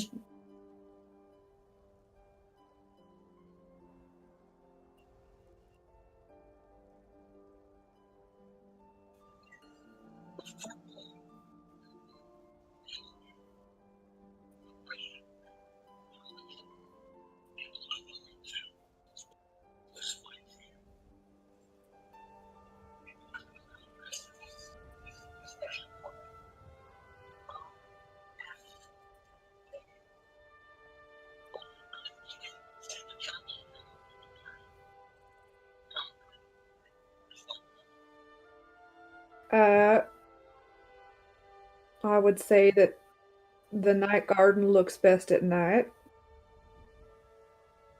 And that if they wanted to meet me back there, I would be happy to help them. It's a beautiful place for a ceremony.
I'd like to try, of course. As to the question of whether or not this church has been compromised, I would say that you can walk out to an apple tree and you can pull down the most perfect looking apple, and when you bite in, it could be rotten on the inside.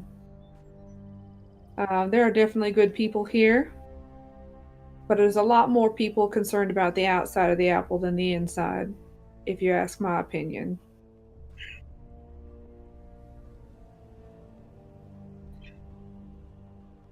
So what are we doing here?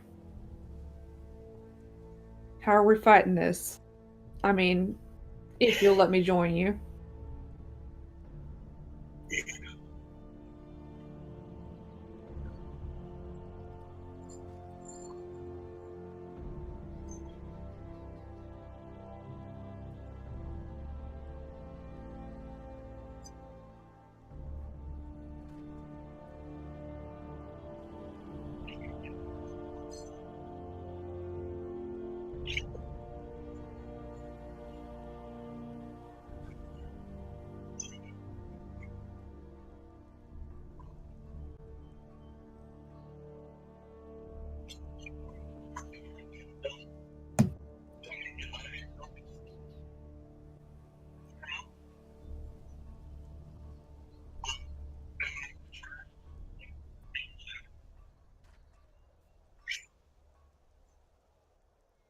Sure.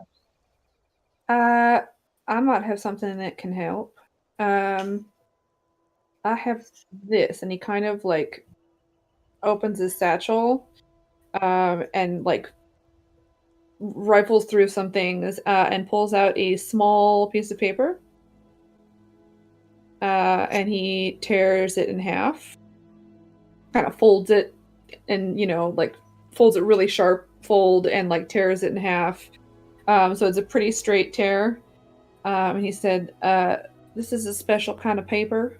Uh, if you write something on your sheet of paper, um, I will see it on mine, and vice versa.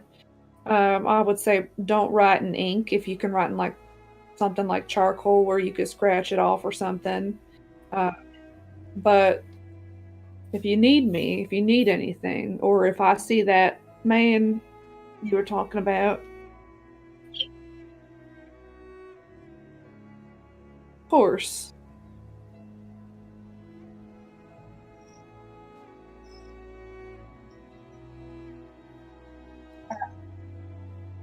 I might have a suggestion. I don't know if it'll be helpful, but if I were looking for a criminal, which as much as this person is a friend, they've stolen something, that makes them a criminal, however amateur. I feel like the best person to ask would be a criminal. I don't know if there's a way to do that, but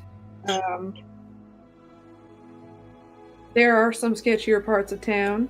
If you're not from here, I would say the Shades is a pretty good place to look. I mean, it's where the Thieves Guild is, and don't get me wrong, they're not the only sketchy people. That would not be fair to them for me to say that, but that's possible that you might find someone around there. Beer Twin, only because, you know, that's where all the tourists come, you know, and they're good people to target. And also, again, no offense to sailors, but perhaps the dock ward, only because there's just people going in and out of there all the time. And then maybe Hale, but I'm not 100% sure. I don't think that it's right to dump on people who've already been dumped on by life in general, so I don't know. But sometimes desperation makes people do desperate things, so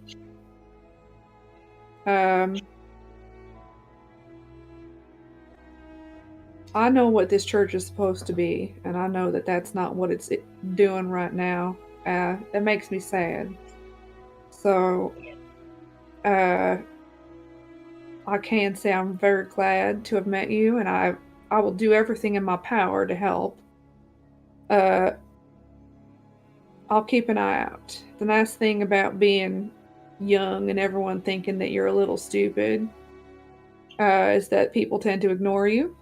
So I think you'd be surprised what I hear when people don't think I'm going to understand.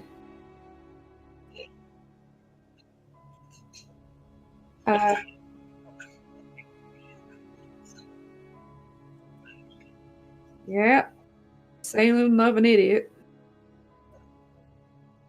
All right. Well, is there anything else I can do to help you folks?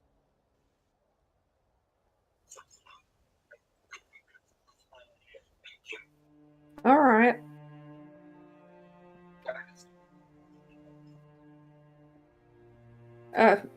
Same, likewise. I feel like, okay, sorry, I'm trying to think, like, I feel like there is a paper. I have no idea what the name is. You can always just write it down separately. Yeah, and I feel like there's a name for it, but I could be wrong. Maybe it's like a homebrew thing that I found out about.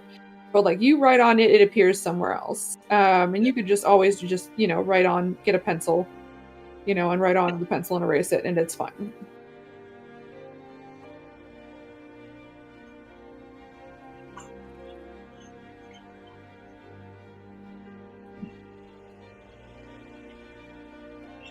And he kind of clasps your hand in both of his and gives you like a really kind of firm handshake. And, well, thank you. It's nice to finally talk about that with someone. It's a little frustrating to just sit there and watch it and not know what to do. And maybe I still don't know what to do, but at least we're in that together, huh?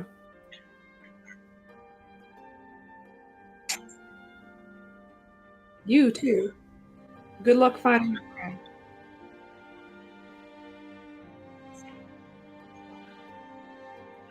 Sure.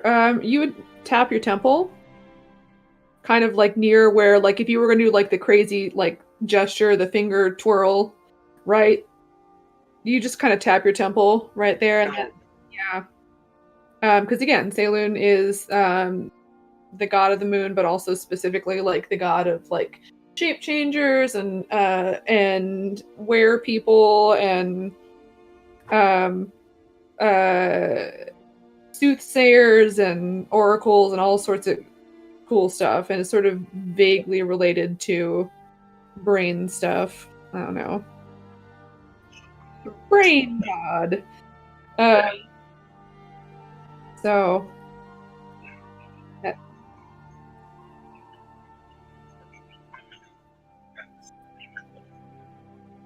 Cool beans. As we shift our focus across the town to the Lady of Love, if you want to, I guess, Lyric, I'm not sure what you would like to do specifically.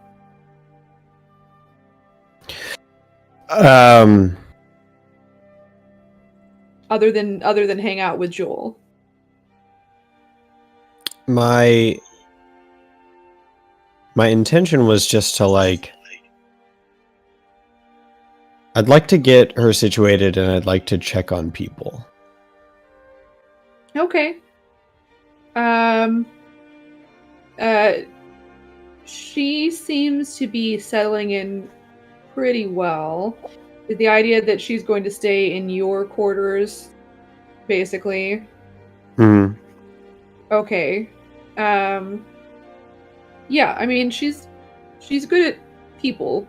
So, I mean, she didn't do anything last night, but she, you could get her settled in, kind of going over the specifics of the bar with somebody, like in the morning when there's somebody down there kind of cleaning up, and they would show her like where things were stored, and you're welcome to like hang around and do that, or kind of wander around and talk to people while that's happening. But like someone would be very happy to kind of, show her how to deal with stuff, like where they store different ingredients and that sort of thing. And they have a larger menu than any place in Slaughterpen. No knocking Jules Bar, but they do have a larger setup here just because of where it is. But she does seem to have, like a general understanding of cocktails, but like maybe she would start kind of, practicing different cocktails, that sort of thing. Day drinking. No, she's not like, so I mean that could happen unless you wanted her kind of wandering around with you more. But you can go wander around. Who did you want to talk to? I wanted to find Alicia first. Save that. Oh, that's a song too. No, it isn't. Never mind. 1 second. Let me find it. Dun, dun, dun, dun. Here it is. Got it. Alicia. Okay. Yeah, no, she would have been on last night. So yeah, you didn't see her unless you went to find her last night because she was performing when you guys came in. Right. Yeah, she was up late. But then you have a tendency to kind of have a later morning. So like whenever you would know like a good time to kind of approach her and talk to her. Like she got a late start at sleep, but she would, be well rested enough that she's up, able to get up and around and no problem. I mean, yeah, I guess, but also I'd probably just barge into her room. Oh yeah, no, 100%. Yeah, that's fine. So you're going earlier, or are you like just your normal morning hours? Yeah, normal morning hours. If she's awake, then that's fine. That's good. I mean, she won't be, but only because she had a late night. But yeah, you walk in. You've done this before. This is not unusual. And she's not exceptionally panicked. I'll start singing a song on my lute when playing my lute. You hear kind of like a muff. And then like as you start singing and playing, just from like the initial noise of somebody kind of coming into the room. And as she's like stretching, you start singing and playing and she freezes for just a second. And then she kind of like whips around in disbelief. And for a very, very, very graceful person, she somehow manages to get like every limb tangled up in the sheets, and she's trying to like rapidly climb out of the bed. She goes, "Lyric, oh my god, what? Just, I can't, give me a second. What on earth happened to these sheets?" And she like, disentangles herself and like,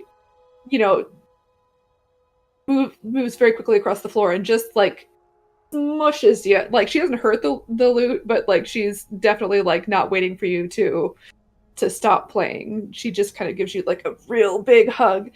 She's tiny, so she's kind of jumping up and you know.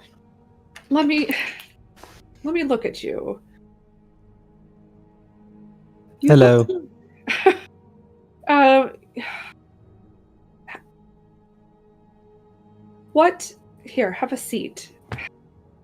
Can we? Have you eaten yet? I can get you some breakfast. I can get you some tea. What can I get for you? It's fine. It's fine. Don't worry about it. We've missed you. Yeah, I've missed you guys. How have things been? Quieter without you here. No doubt. Maybe a few visitors looked a little disappointed to not see the attractive musician sitting on stage. But we made do. I didn't scare them away completely. Of course not. They've always been there to see you anyway. That's very flattering. That's a very, very flattering lie. Well, where have you been? What have you been up to? A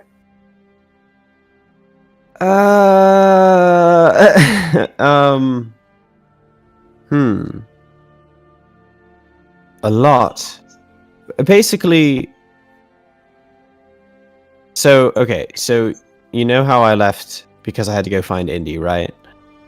Yes, is she okay?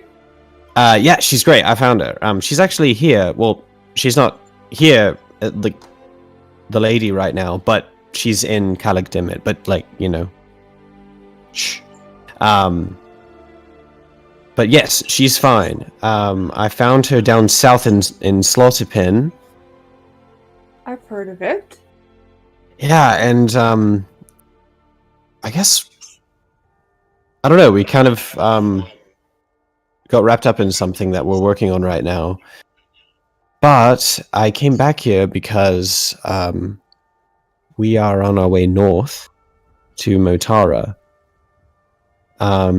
Eric, that's a beautiful city. You'll love it. I hope I get to see some of it while we're there. You know, it's sort of business, I guess. I don't know. But yeah, we came by. We stopped by here because I wanted to bring my friend Jewel. Have you met her yet? Friend? Yeah. Okay. I have not. I was busy last night, and then I worked late, and after I mean, you know, I unwind in my room, and then after I can kind of finally relax my brain, I usually just go to sleep. But I have a night off tonight. Someone else is performing. I'd be happy to meet her tonight if you're staying. Are you staying? This doesn't seem like a good Yeah, place. you know what? I want you to meet all my friends. Oh, There's actually a bunch of us. We should have dinner tonight, all of us. that would be wonderful. We would want to do it somewhere else other than here, only because it's loud. Or is loud good? Excuse me. I don't know that my friends are necessarily the type to want to hang out somewhere quiet. I just didn't know. I guess They can get a bit rowdy. Okay, all right. We'll just you know what? We'll just have we'll keep an eye out for anybody that shouldn't see you. I guess what I'm trying to say is that not super often, but some of the time. Oh, I'm gonna blank on his name. The guy that runs the brothel, not the. Shoot, I know what he looks like. I have a visual memory. Indy, do you remember the name of that guy?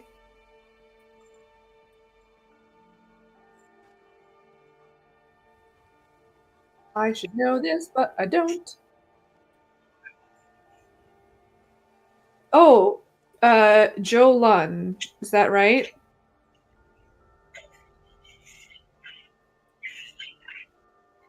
And she would just say, just we should keep an eye out. Joe Lunn has started spreading his wings. I don't know how well he's flying, but business has been decent for him. And he's starting to sort of try and enter into higher echelons of society. He doesn't come here often because he's a busy man, but he does come here occasionally. And I would hate for him to walk in and see you, I guess is what I'm a little concerned about. But we can always have Duncan keep an eye out for him. I mean, he knows what he looks like. I mean, we have our ways around that. Okay. So that's fine. I just wanted you to know. So we can just be downstairs. Can then. I show you something? Yeah, of course. Okay, I am going to.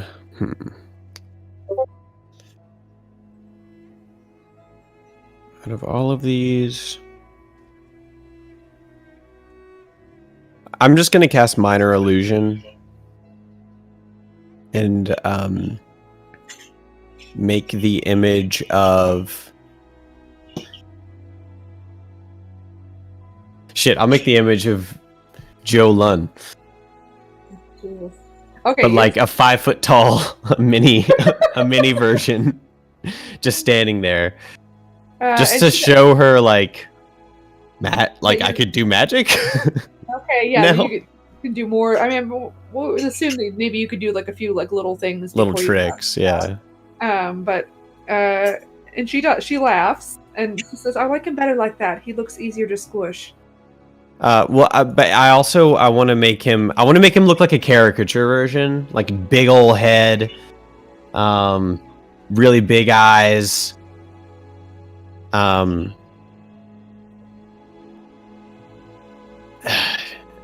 tempted. Nah, I'm not gonna do it. Okay. Do we have anything to do today? Am I gonna regret this?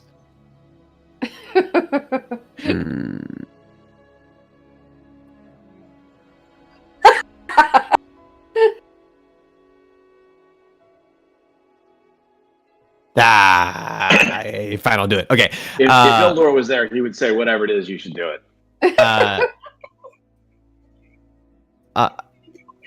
I'll drop Minor Illusion and say maybe that's not the best way of showing you. Hang on, and I'm just gonna put my hands on each of her shoulders and kind of like move her back a few steps, and then step back a few steps myself, and then just kind of like put my head down and close my eyes, and then use Radiant Soul to let my wings out, and my eyes start. I get the glimmering eyes. And fuck it, you know what? Just because I'm extra as hell, I'm gonna cast light and give myself my halo too. Yeah. Oh my gosh. And she actually starts crying a little. And then she kind of runs over and gives you another hug. I'll hug her back, and then I'll let my wings wrap hug her too. Your mother could do that. Do you know that? What? Thing, and she kind of points at the halo. I don't know about the wings. I'd like to think that she would have shown me if she had wings. Oh, But maybe not. I don't know. yeah, I know. I knew she could do the halo, but yeah, this is new, at least to me. You It are seems that more like her every time I see you. well, I've received a message from Soon. She's granted me these gifts. And there's more. But Okay. they're dangerous. Probably not a good idea to, Oh, use. not dangerous to you. I thought you were saying that you were in danger. Um, I mean, they're not dangerous to me, but mm, as long as I'm smart. well, you're many things. You're smart. Sometimes you do less intelligent things. You gotta think more with your brain and less with your heart, sweetheart. Come here. And she kind of takes your hands and pulls you over to the couch to sit. Okay. Lyric, I don't know what happened to your mother. And I was a little concerned when you were leaving, but you're a grown man and you have a right to make your own choices. But what I do know is this. I have gone through not all of your mother's things, but there were things that were left to me. One of which I would like to give to you. I have had it long enough, I think. So just wait here. Give me 1 second. And she kind of, runs back into her bedroom area and like opens a drawer in her dresser, and pulls out something wrapped in cloth and kind of comes back and sits down. Your mother left this for me, but really I think it was for you. I mean, you were so young when she died. I don't think this would have done you any good then. What you are, what your mother was, brings with it many wonderful things. Number one, that beautiful face. She kind of gives you a pat on the cheek. And apparently wings. You need to be careful. Not of anything specific, but the thing that makes you and that made your mom special, and I honestly don't know if this is what happened to her. I've looked into it. I've honestly just hit a bunch of dead ends, and I didn't really come up with anything. But I was reading this, and she kind of unwraps the item that's in the cloth, and it is a small leather-bound journal. It's your mother's diary, and the things that make you special, the gifts that you have, which can be used for wonderful things. They will attract certain creatures, or could. You are special. You're special, and there are going to be monsters or people out there that are going to see that and see it as a challenge, see you as a trophy. I don't know what to tell you to watch out for. I mean, obviously watch out for demons, but I feel like that's kind of a stupid thing to say. Same thing with devils, that sort of thing. But maybe that's not so silly. somebody who is special to a god that is such an obviously good god, or any god, I guess. That's like a challenge to certain beings. Taking the life of someone like you or your mother, or not even that, I guess, breaking you. There are things that are going to look at you and see a target. I don't know who they'll be, what they'll be, where they'll be. And I have no idea if that's what happened to your mother. I worried that it might have, and I don't want it to happen to you. But here, and she kind of wraps the book back up again. I've gotten everything I can out of this. And I don't think holding on to memories is going to bring her back, but I think that preserving you, you're the closest thing to your mother that I have left.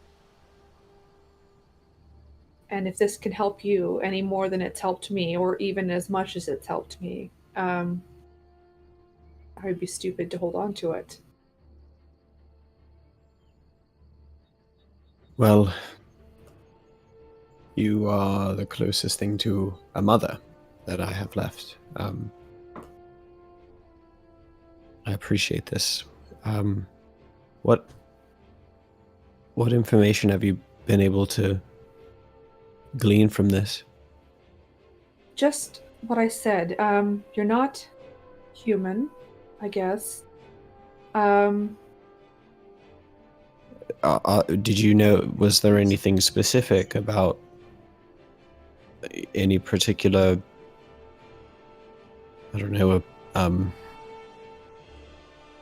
enemy? No,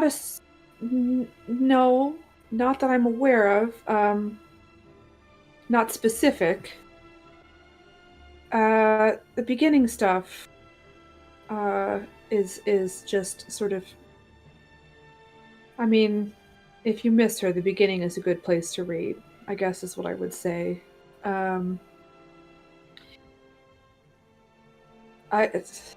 Here, and she kind of pulls it back real quick and flips kind of further back.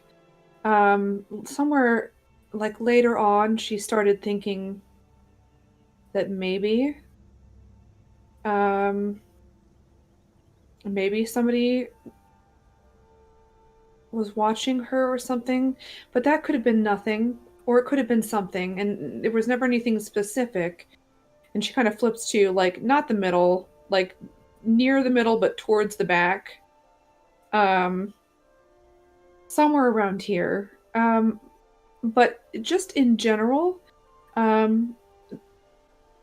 she also wrote about stuff in here, kind of looked into your heritage, I guess, or what being like her meant. And I don't know that it's necessarily one specific thing so much as just anything that is opposed to gods, like demons or devils.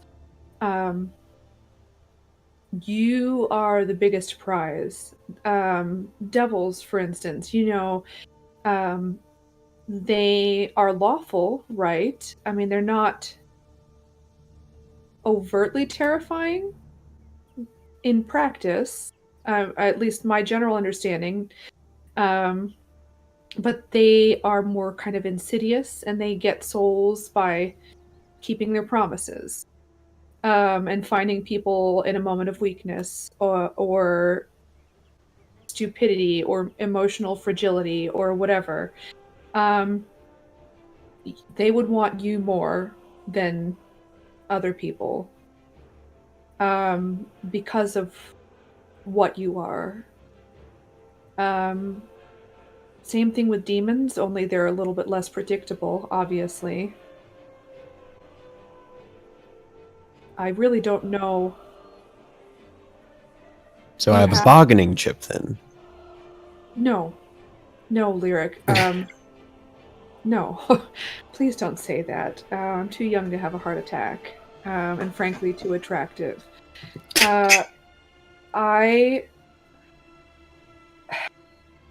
No. And they're powerful. I mean, I know that you deflect. You didn't get that from me, just by the way. Just so we're very clear. I never deflect.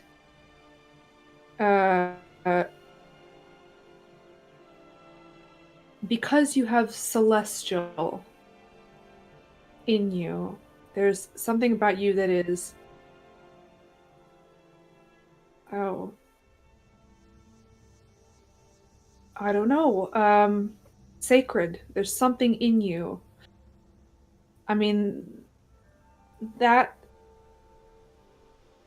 a big deal to them. They will seek you out if they know that you are nearby. They might be able to sense you. I don't know. I guess I don't really know loads about demons or devils. But definitely, if they find you, they will be very loath to let you go.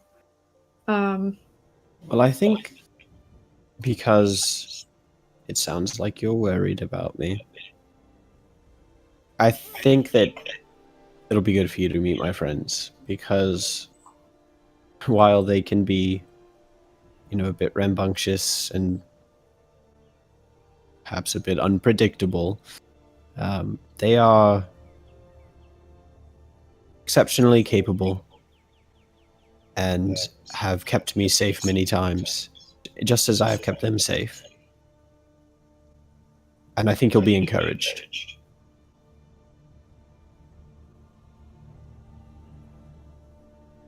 Lyric, will you promise me something? Maybe. Say yes. Well, I don't like to, make promises that I don't know that I can keep. This is keepable. Trust me. Okay. I would like for you to read up on devils and demons. All right? Not just specific, just in general, to understand kind of what beings they are. I trust you, and I would love to meet your friends, and I believe you that they will keep you as safe as they are capable of, but you know how you are with people and how your mother was with people. You are charming, and you are able to pull focus to something to accomplish something else when no one's paying attention. That's kind of a similar way to the way that they work. I would like to, as stealthily as I can, cast Mage Hand to tap her on her, opposite shoulder. Roll sleight of hand.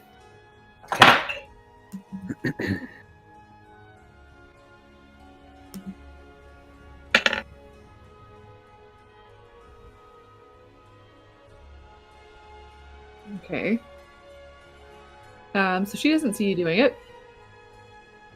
Yeah, I'll just tap her on the shoulder. Lyric, I'm serious. I know. I will. I trust that your friends are capable if you say that they're capable. Okay? But these are entities that have lived for millennia. And they are equally as capable of misdirection and, without being insulting, deception, and getting you to look at the one thing when you should be looking at anything else. It's weird how similarly you work. The difference is intention. All right, and your intentions are, I think, for the most part, harmless, if slightly annoying on occasion. These are evil beings. And so it's not necessarily always about overwhelming them with force. Sometimes it's about seeing a trap before you even know that there is a trap there.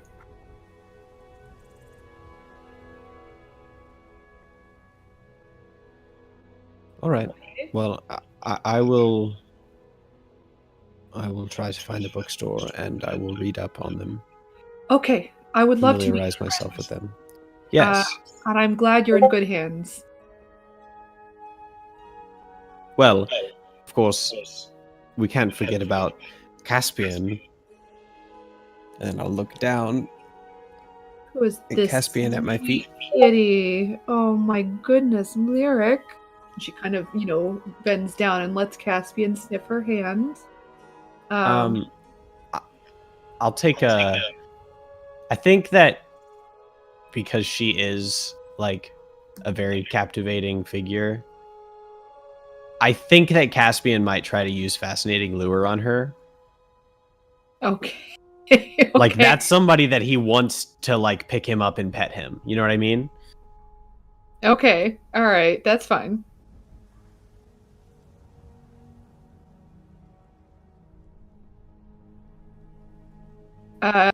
She has to roll a save. I was waiting for you to roll something. Yeah. Oh, yeah. It's a wisdom. Right. Let's see how wise she's feeling. Much, right? What's the DC? 14?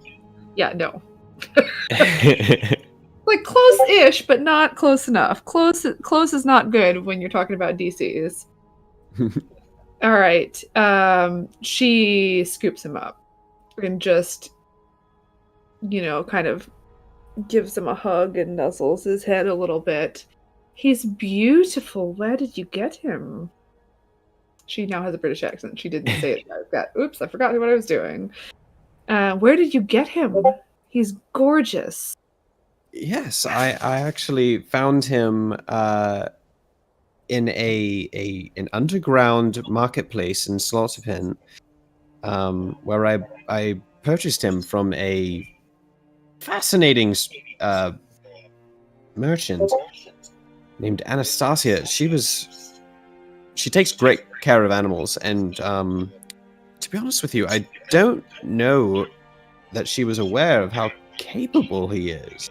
And you forgot to tell her? What? Is that a real what, or is that a like? No, it's just me asking out of character. Was a real what or a deflection? deflection. Okay, just checking. I was just making sure my mic hadn't cut out or something like that.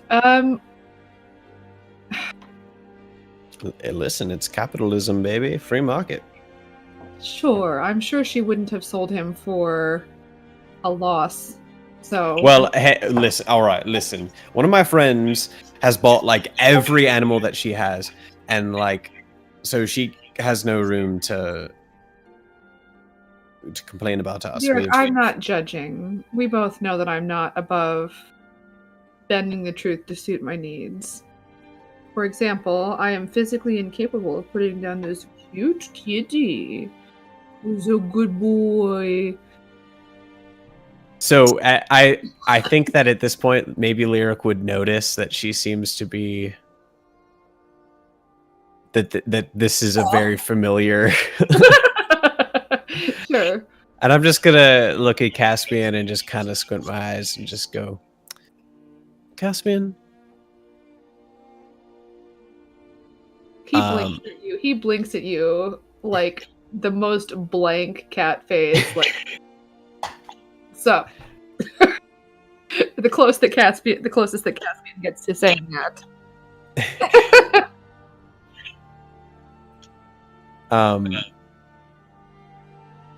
So I will.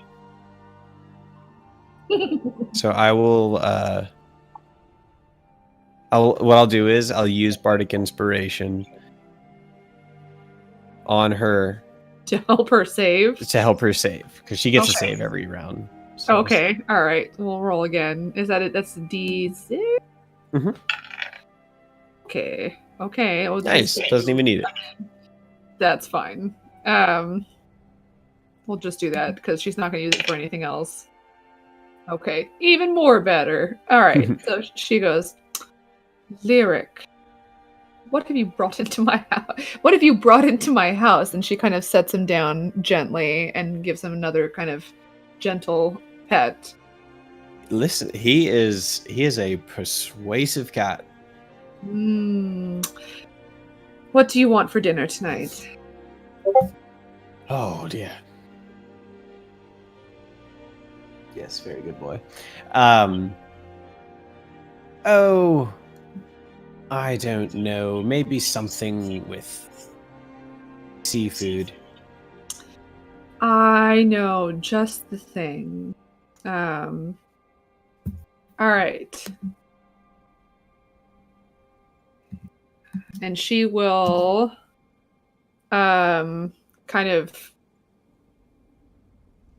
walk with you downstairs and kind of basically order whatever the Calic Dimmet equivalent of paella is for dinner tonight for you guys. So it'd just be like a big pan that you can all dig into.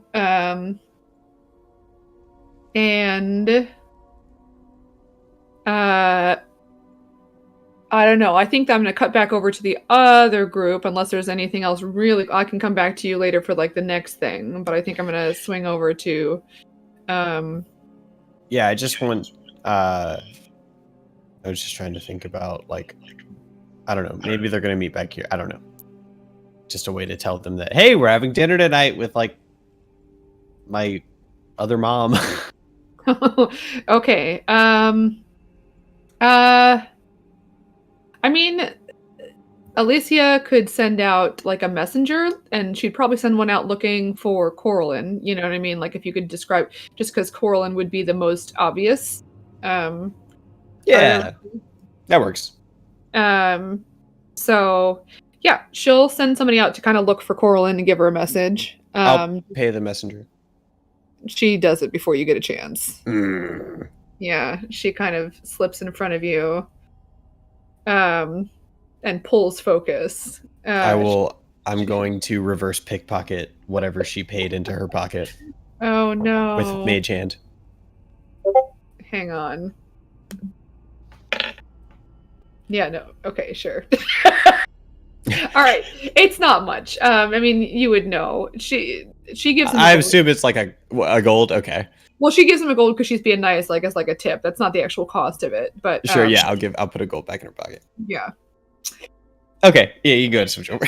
All right, and the camera swings wide up above the city, back over to the thing that I totally remember the name of, Calic Dimmet, the oven. I keep wanting to call it Bubble and Squeak, but that's Motara.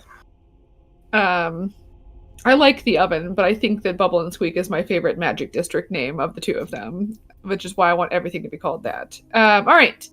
Yeah, you guys kind of swing through probably the most direct route would be either through Ambacht, which is the crafting district, or Udakirk, which is like just the religious district that would have like a bunch of different temples to different faiths. It's up to you guys how you want to swing through. If anyone wanted to go to the crafting district, they could do that.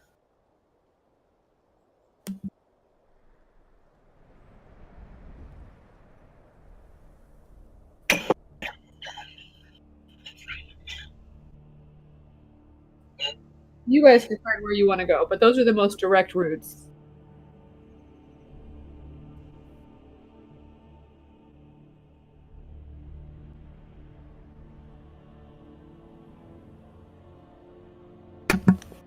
Okay. So yeah, you go through the crafting district. I mean, there are parts that smell really bad because tanning doesn't smell good. There it smells are so bad. It stinks. It's really bad. Yeah. And you know, but it's sort of like dirty, but not like dirty in a gross way, just dirty in a way that shows you that people are working hard. There are some stinky bits. There are definitely some bits where you can just see like very sweaty people and very, very bright fires. You hear like woodworking going on in different places. You hear like the clang of metal as you're walking around. Just general sort of useful hard work. I don't know. Corlin, you wanted something. Was it something that might be like in a crafting district, or was it something that would be somewhere else? I forget. It was something magical because she's still on the lookout for something that will help with her stealthing issue. Okay, this might be a good place to at least ask about it, because there's definitely people here like building armor and stuff like that. And even, I mean, I don't know that that's necessarily what you're going for, but that Well, would be... So Rissa the player knows that for armor-wise, the one type of armor is very quiet, but there is also, is it like the boots of elven kind, I think? Oh, that's what you're looking for. So, like, it's a toss-up. I would say, like, it wouldn't hurt to ask here, and it wouldn't hurt to ask in the Magic District, because you're not sure whether... Like, there could be some crossover, and since you are not familiar specifically with Calic Dimit, it wouldn't hurt to ask. Oh. And you could find a cobbler. Yeah, so as we're passing through, if she sees anybody that would look like they would have information, then she would stop and ask if that was something that she could possibly acquire in this area. Absolutely. So you... Jeez Louise. Yeah, you are walking through and you do see a sign for a cobbler. It's called the Long Winding Road. And the sign shows a person kind of walking, I guess, with like, mostly it's like the profile or like the outline of the person. But then like the shoes are in color. So it's the Long Winding Road Cobblers. Mm-hmm. They're open. You know, there's a light on inside. You can go in and talk to them. Yeah, she'll peek inside and see if she sees anyone working. You peek in and you see a very, very, I don't want to say toned. We'll go with toned. You see a bare-armed, very toned gnomish woman kind of in the back of the store, and it's kind of a weird experience for you, like a little bit, I want to say disconcerting, because you're walking through a door that is large enough for you to go into a room that is big enough for you to stand in, where everything is probably down at ankle height, including the countertop. Like the proportions are really weirdly off for you, because the gnomish woman has to like. I would say the counter's maybe a little high for her, but then she would have a stool back there to stand on. But it's like there's all this height in the room, but everything is down maybe waist height maximum for you. Like it's weirdly low hip height maximum for you. Oh. And you walk in and there's like a bell on the door that and she looks up from what she's doing, which she appears to be sorry, I'm eating. You're good. Give me 1 second to swallow.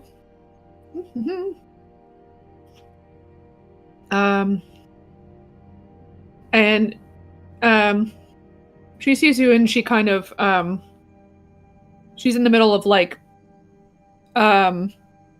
not putting like a final sole on the bottom of the shoe, like just sort of like stitching together the bottom of the shoe basically with the insole. kind of like looks like it's to sort of hold everything together before she puts the actual sole of the shoe on there. So she's sort of like almost all the way through making a shoe, but not quite. And you come in and she sets it down and kind of grabs a towel, like a rag, and wipes her hands down a little bit, and she goes, "Hello, how can I help you? Welcome to my store. My name is Arabella. And this is my shop, the Long and Winding Road. What can I do for you? I mean, obviously, you're looking for shoes of some sort. Well, yes, of some sort. So hi, my name's Corlin, and I'm kind of bulky, and I don't know if it's something that you would have here, if you know something about it, about maybe something that could help me be a little bit more quieter on my feet. Sure, I know the thing that you speak of. Yeah, I believe I have some. I don't keep them at the front because they are very valuable. And so I have to, lock them away if I do have them. Unless somebody else has sold them when I was not in the shop. There should be, and give me a moment. And she kind of like wanders up to the back of the shop.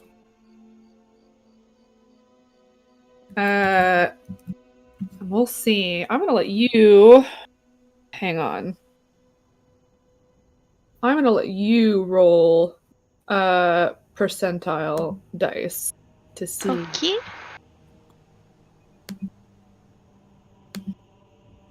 Here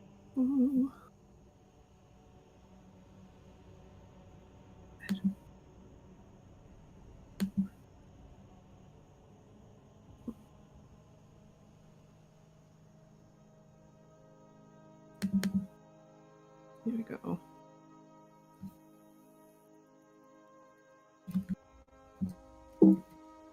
Hang on.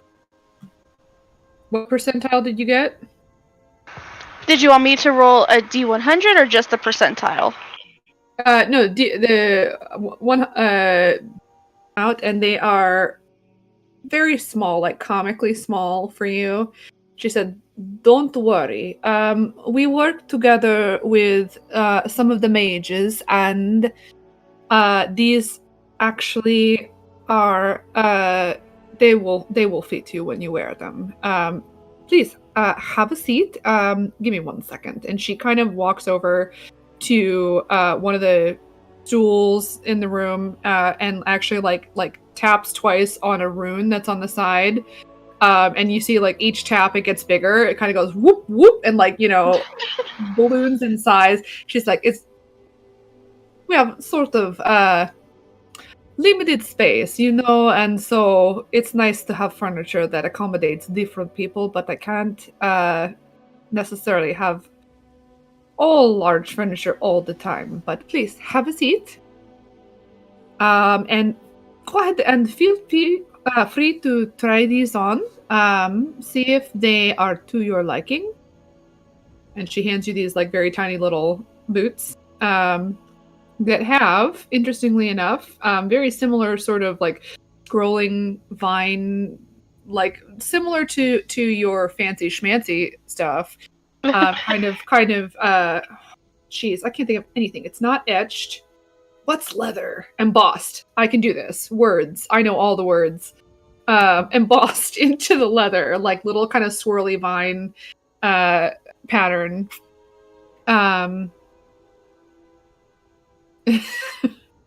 And yeah, go ahead. But she hands you these like teeny tiny boots. She's, go ahead, try them on, see if you like them. Okay, then. It's good. Try. Yeah, and you take off the shoes that you're wearing, and you hold these boots up and you look at them and with I get my big toe in there. Unshakable certainty that you probably can't even get your big toe in there. Like, these look like gnome boots. So you just like pretend, because you don't want to hurt this crazy woman's feelings. And then as you go to like kind of pretend to put them on your toe, all of a sudden they're like halfway up your foot, and they are a little snug, but they're actually fitting. And then you keep pulling, and as you pull, they continue to grow until they are a very comfortable size for you. They are a soft leather. It's kind of a honey-colored. It almost feels like being barefoot. And she says, "Now, come on. Come out through the back of the shop. Come here with me. And the rest of you are welcome to come too. I guess I don't know if anyone came in with her, but she kind of walks you through the back of the shop, out the back door. Okay. And there's just like a small kind of back, not even a yard, but like just a space where there's not stuff. She says, "Come on, let's do like a couple laps together. Come on." And she kind of starts jogging around the backyard. And as you jog with her, you notice that you are making, some might say, approximately 50% on average less noise than you normally make. If anyone else has come outside, she's just gonna look at them as she's running and point down to her feet, like, "Look! Regular sound! Not a whole bunch of jingle jangle!" Yeah, it's weird. It's almost like disconcerting, because you know that you're wearing really, really heavy armor. Like, you're kind of like patting your armor down to make sure it's still, viable. And it is. It's still the same old armor. It still feels just as protective. But for some reason, it does not seem to be as loud.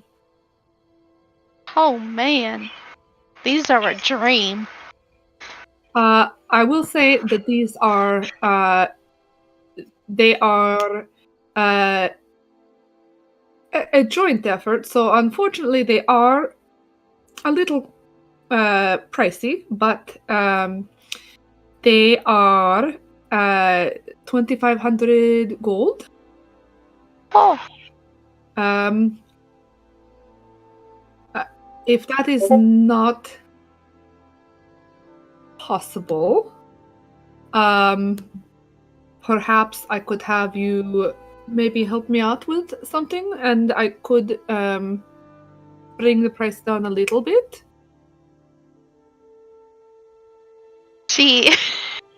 she takes out like her little like pocketbook of like her little pocketed change, which is probably like a stupid little like sewn flower or something, and just unzips it and looks inside. She's got like 60 gold. How much in the party fund, I guess, would be my question. I don't know. She doesn't think of that though. Sure. That's party fund.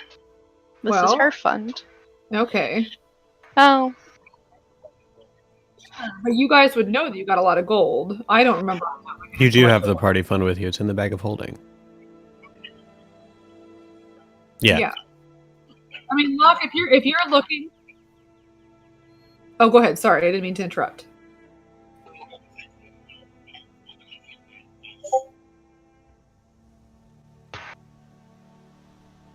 So you would have Put it in enough, chat. but you could also. Yeah, but you could also knock it down because she's offering to like give you a job to do.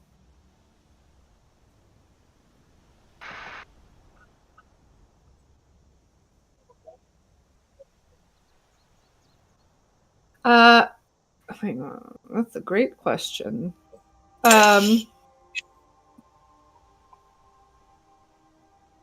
Say it again.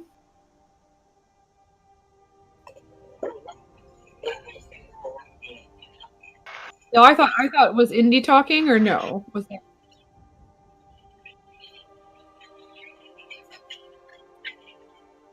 Yeah, well, first of all, what I would say is, did anybody, like, who got rid of their old armor? Like, are you guys just carrying around all of your old armor and shields and stuff? Because you guys can trade that in for money. I sold my Yeah. leather armor.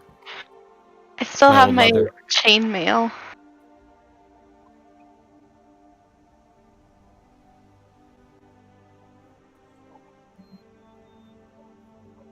Sure, no, that's totally fine. So, I mean, you could get some money from your. Let me find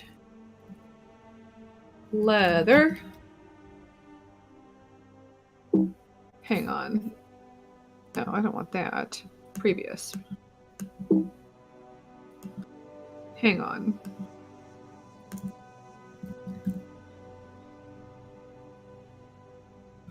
So let me see how much leather armor. So you could get, I mean, not a lot for the leather armor, but you could get more.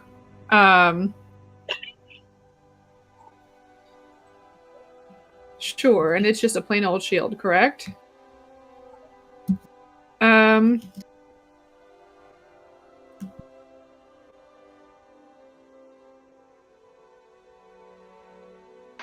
She would say, Wolfgang. Shh. That's not what she would say. That's what I would say. Give me 1 second here.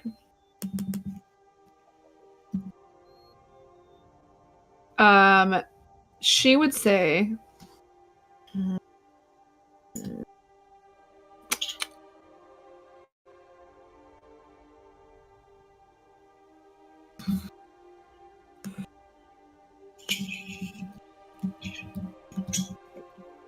all right.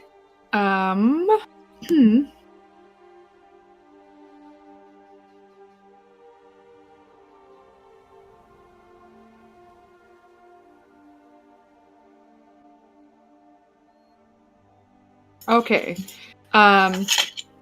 She would say, there is an ingredient. Well, not an ingredient. I'm a cobbler. A specific animal hide that would be helpful to me.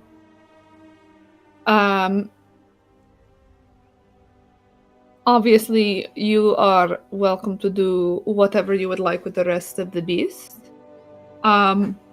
But there is a wild cat that lives out of town. That is incredibly fast, and the hide on this beast, when it is properly prepared, can be used to create boots that are also very fast. I would, if you were able to catch me one of these beasts, I would be willing to cut the price in half, because I could make quite a bit of money from that hide. I would also be willing to give you part of the money from selling the meat itself is neither here nor there. It is edible. It is not poisonous or anything toxic. So I would be willing to give you some of the money from selling the meat, and the bones and other sort of parts, which I believe can be used in spell components. Is that something that you would be willing to do? Well, as long as we're using all the animal, I don't see why not. Of course. Why would I leave an animal out to rot when I could use it for food or other things? That does not make sense. It doesn't make sense, but I tell you what, there are some stupid people in this world. Well, I cannot argue with that. If you would give me your word as an honest person, and give me whatever down payment you feel is appropriate, And if you have, I guess maybe, I don't know, do you have anything for trade as well, I guess I don't know how much of a down payment you have. You have a very small purse there, but magic exists, so who knows what's inside. A fly just comes buzzing out.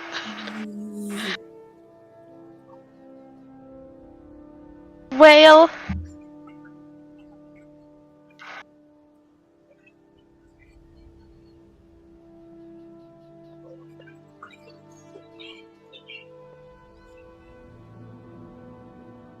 I think mean- this sounds like a great idea. Let's go. I'll definitely add more to the party fun after.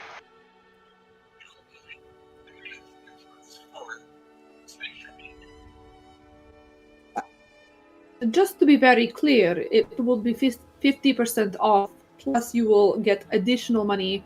If you want to keep the money, that is fine, but if you want to just put any additional money that we gain from selling the meat and the spell components, you could put that towards your boots. And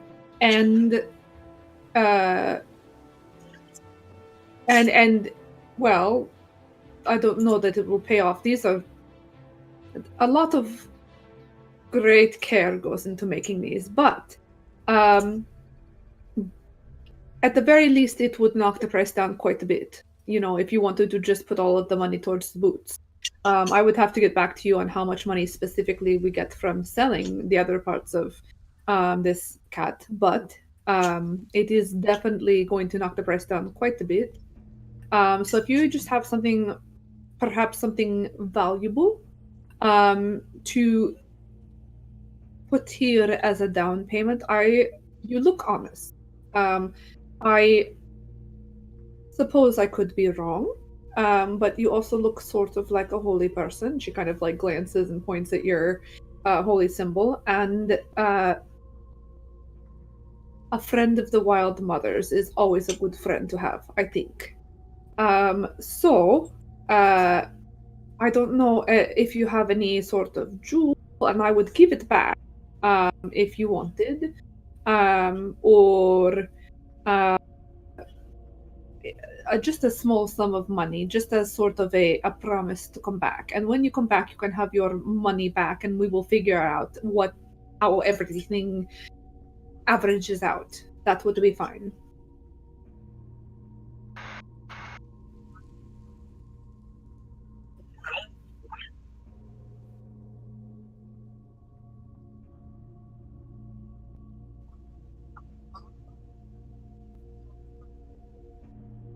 Yes. Well, no, I would accept. I'll be perfectly honest. I also worship the Wild Mother, and maybe it is unfair of me to give preference to you because of that, but I will do it. I would take 250 gold as a down payment. That's it? Well,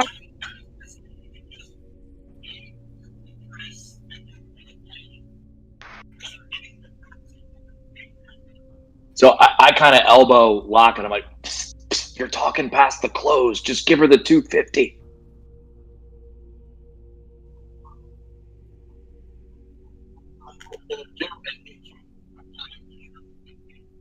And as you bend over, because she is very short, to hand her the gold, she kind of pats you in the cheek and goes, "My dear boy, do not look a gift horse in the mouth. It is okay. I will give you this back. The reason why I'm only taking a small amount is because by the time we figure out what size specific beast, because there are more than one of them, the amount of money that you will get from selling the additional pieces that I do not need will offset the price quite a bit. And if you give me half, chances are that I'll need to give you money back anyways. And also, as soon as I have money, I will spend it. This is a business, I need supplies. So don't tempt me. Thank you. So she'll take the 250 gold. And you can mark that off. And she'll kind of explain to you, and I can tell you where you would go to get into the territory where these cats would be. If you look at the map, which I am totally looking at, there it is. If you head out of town over by the market district, there is a forest over that direction. Do you see where I'm talking about? The market district is yellow up in towards the right corner. And that would be, you'd head out kind of into that forest, and she said the best time to look for them would be like either sunrise or sunset, because they are crepuscular, like normal kitties. They are active when the sun rises or sunset. Okay, awesome. So you could head out of right next to the in between Soldaten and the market district. There's like a little path out that you could get out through. There's like a little gate there that you'd be able to get out through, and she would just tell you, that it was there, not knowing that Indy knew her way around, and just say you could head out of town that way and kind of head out to those woods. Okay. So you now have the boots of elven kind. Have the boots of elven kind.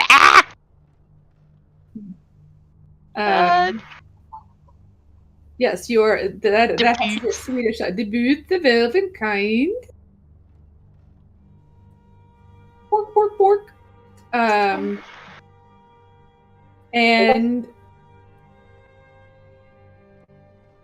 oh, jeez. Sorry, I need to mute another server. I saw something about the DM, and I thought it was talking about me right now. No, it's not. It's from my other game. I was, I was like, I did what? Somebody disintegrated what? Okay. Nope. Nobody disintegrated anything. We're at a different place than that person. Yet. That's right. Challenge accepted. Okay. So yeah, you guys swing over to the oven. Ildor, what are you looking for over there? Honestly, I just want to see what kind of shops there are. I don't have anything in particular, and now I'm actually a little excited to go hunting for crazy wild cats that get us money.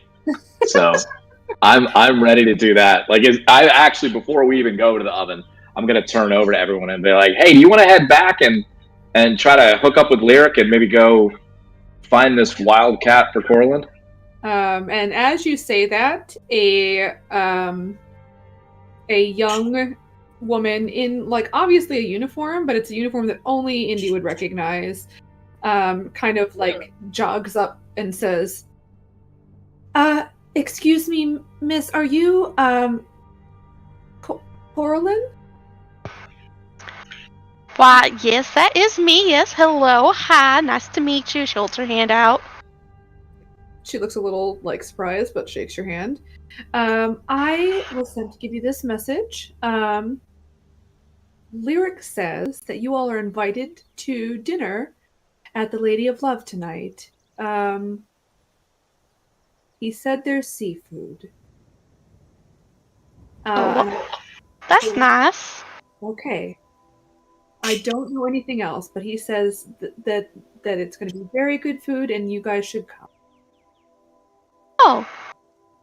Well, thank you very much. And if you are on your way back and you see him, tell him Corlin says hi, and we'll be there. She kind of Sam. Yeah, she kind of nods, but that's not how messengers work. Oh, well, Corlin don't know shit. Yeah, exactly. She kind of she doesn't know what to say because she knows that she's she goes, well, I mean, I can take him a message. Be a silver? Oh, okay. She'll give her a gold piece. Well, you have no money. Corlin can't help it. That's fine. Yeah, so she 250 gold. Lyric. And that you can even maybe put that in parentheses somewhere because she's going to give it back as soon as you guys actually get the creature and then like work out the actual price, probably. So your choice to how you handle that. But Yeah, I got it. okie dokie. So that being said, it is probably at this point, we'll say it's like around like I want to say like around noon, getting close to noon, maybe not exactly noon. But I'm gonna swing back over to Lyric for a second, and then we'll go to the oven if you'd like to. Ildor, as excited as you are, she mentioned that these cats come out at sunset, so it's noon. So you do have some time to still accomplish what you want to do, and Corlin, you still have time to go to the garden. So I'm just going to swing back and see what Lyric's doing real quick, and then I'll give you guys a chance to go do anything you want to do before dinner time. Oh, totally. Okie dokie. Anything else you wanted to do, Lyric? It's totally fine if the answer is no. Do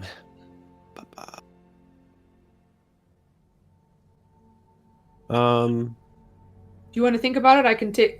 No, I was just looking at the districts just to kind of see if like anything, if there was anything that maybe Lyric would want to go do or check out real quick, but I don't. No. Actually. No. Okay. No, I think all I'll just hang out. Okay, and I would say that It's nice to be home. Yeah, that and the people are greeting you, and if you were to hang down at the bar, with Jewel, like she's working, but like you guys could chat while she's working because she's basically kind of learning different drinks, but also or like where the different drinks are, but it's not like it's more like tell me where this one is, and she kind of this cabinet, that cabinet, whatever, this shelf.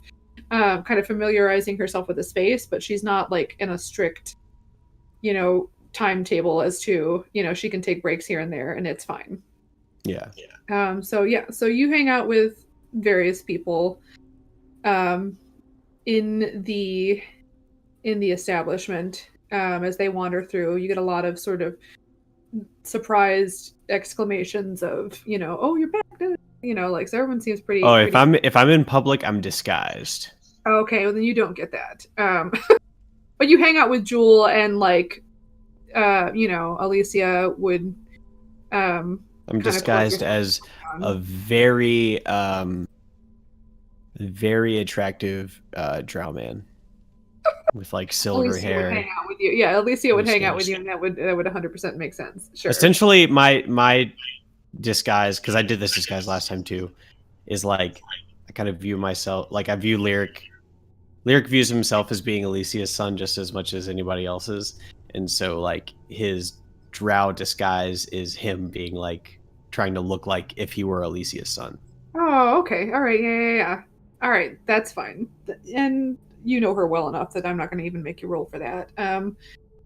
So that's fine. Yeah. So Alicia would be there talking to you quite a bit of the time. Jewel would be over talking to you quite a bit of the time. Duncan also knows you're there, and as well as I know people's names.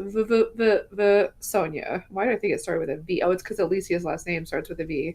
Yeah, Sonia would also be, checking in with you every once in a while.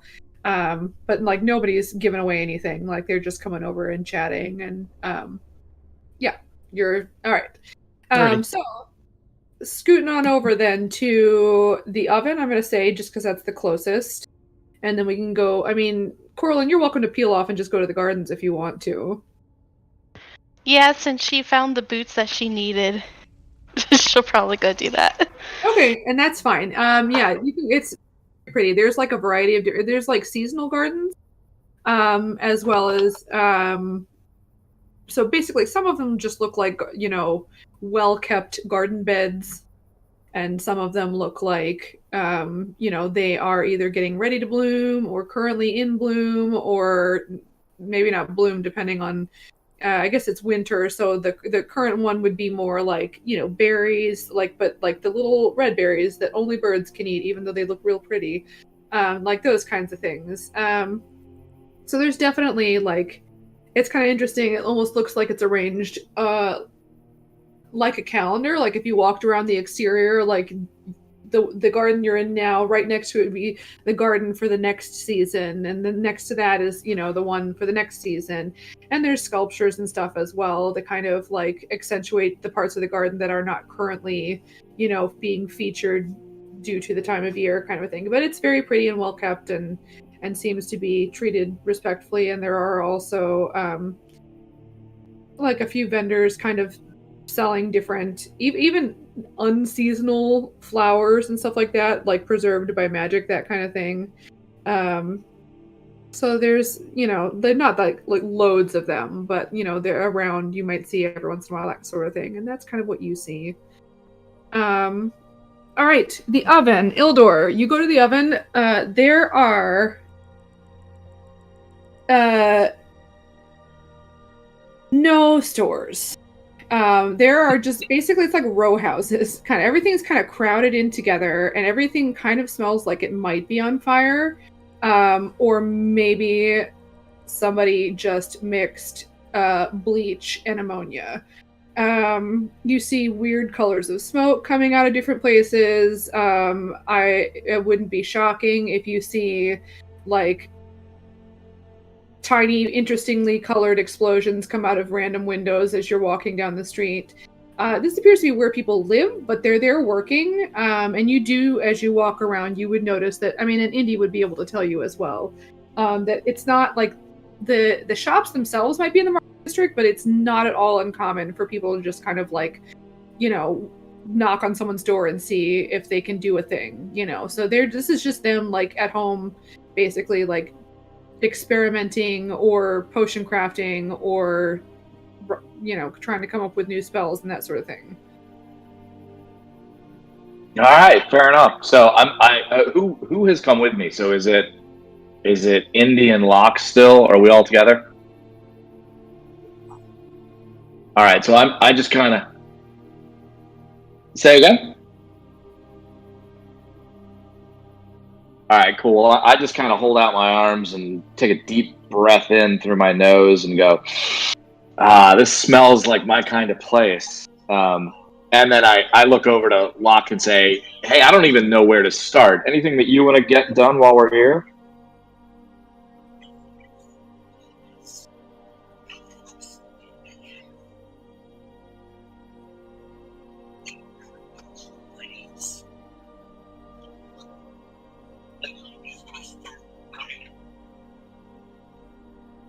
Okay. Well, I'm happy to look for that. Why don't can we roll investigation to see if we can find a place that might be suitable? Absolutely. All right. Well, I'll kind of reach over and go, hey, Locke, give me a hand. Let's look together. And then can I roll with advantage? Awesome. Well, that one didn't work. Oh no. All right, a little better. All right, so here's the thing. There isn't a place in this district that doesn't look like it would have potions ingredients. It's always possible that somebody's working with an arcane focus, but the noxious gases leaking out of every house kind of tell you that probably a lot of them are mixing stuff together that they're not 100% sure is going to do what they think it will, but they think it's a cool idea anyways. So it's sort of I would say, what sort of potion or spell crafting ingredients are you looking for?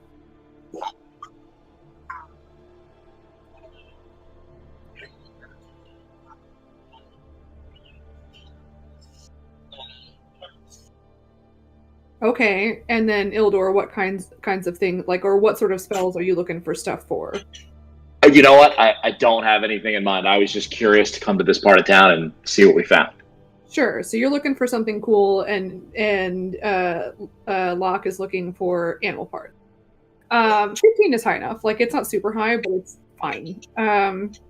You would definitely see, I would say, like, as you guys are walking down the street, Ildor, you would notice, like, through a window, knowing that Locke is looking for that specifically, you would see, like, a hog's head kind of propped up on a table in somebody's room. That would be a good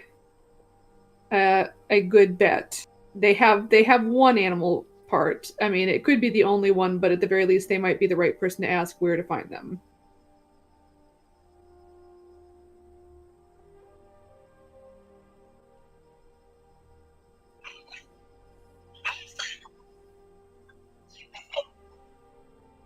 All right.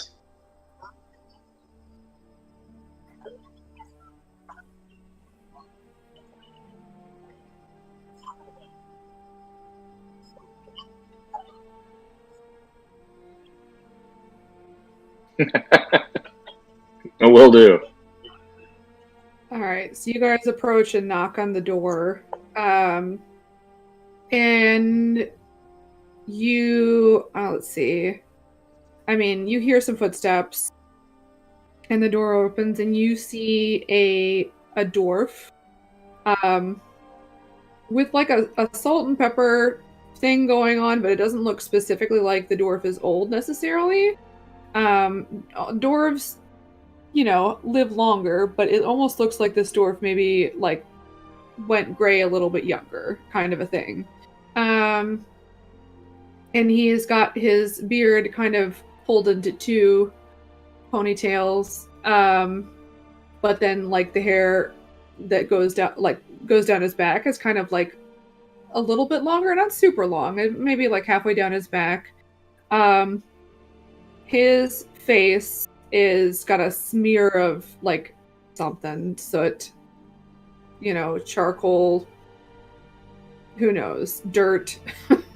And he is holding a bowl with like a mortar and pestle bowl in one hand, and like he's got like the bowl in one hand and like the pestle in the other. And he's kind of like, the door handle is one of those ones that it's not round, it has like the little arm, so he kind of opened it with his elbow and kicks the door open and goes, yes, how can I help you?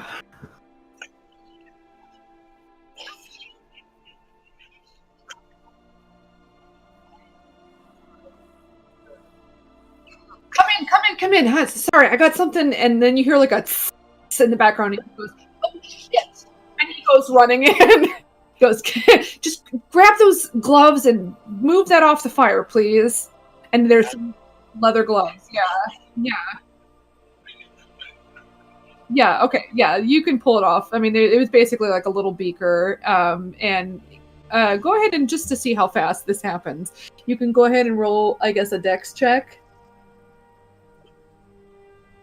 You're not going to destroy anything horrifically, I suppose. Unless it's a 1. Don't roll a 1.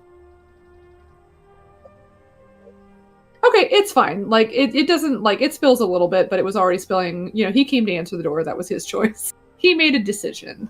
So, yeah, you grab it. You're fine. You've got the leather gloves on. You don't get burned or anything. And it's a magic flame, so it doesn't need to, like, it just kind of keeps being a magic flame over there, but it's not setting any on fire. And he kind of shows you where, like, set it over here, and he's got like a protected surface to set it down on, and he's sets the mortar and the pestle down, and like pulls out like a little like glass stirring stick from like a little canister, and just starts like climbs up onto a stool that he yanks over and just starts like rapidly stirring, and he just starts I mean, does anyone speak Dwarvish who's here? Do any of you speak Dwarvish? I do not. Yeah. All right. Well, I mean, you hear and each time it's pretty obvious he's counting. Like, you don't understand what he's saying, but like each time he's counting how many times he's stirring, basically. Right, and so he does this whole like ritual, like he stirs it a few different, like, times one direction. He drops in some of the stuff that he was grinding in the mortar and pestle in, and then like there's a little tss, and then he starts counting and stirring in the other direction, and so he kind of goes through this whole thing, and then like when he's finished, he sets it down and kind of just right. Sorry. You caught me at a bad time and I answered the door because I'm an idiot. What can I do for you?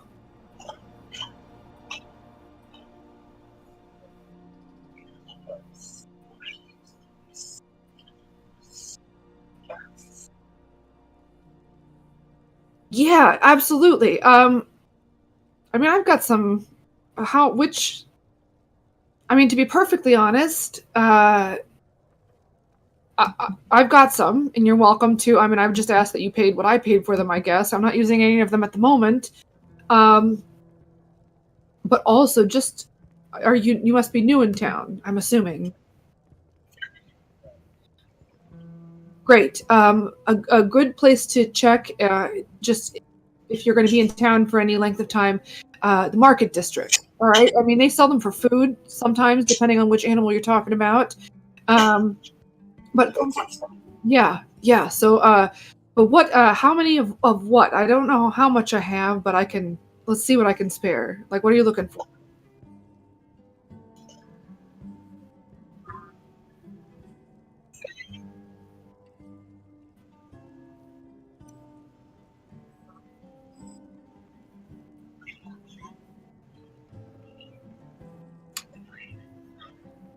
A bird brain. Okay. I mean, I've got one.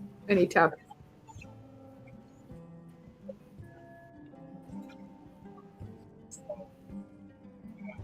Okay. Yeah. Give me a second here. And he grabs a crossbow and goes to his backyard. And you guys hear like, the door slam open. And you hear like a twang, and then you hear and then he comes back in. It's like, I've got one bird brain, and he's like got a crow. He's just like or like, well, I don't know, crows are around everywhere. I feel bad I keep picking on crows. That's only because I don't know birds. I mean, he's got like one of those little, like, you know what he's Pigeon got? brain. I hate them. Yeah, he's got a pigeon, because pigeons are air rats. I don't like them. So I'm glad that this imaginary pigeon died. Stupid jerky weird. So he comes in with a pigeon. He's like, I've got a bird brain. Here you go. You wanted a lot of them, though, didn't you? It's great. It's fine. It's fine. He stomps back outside again. And you hear another twang, and you hear a How many did you tell him that you wanted?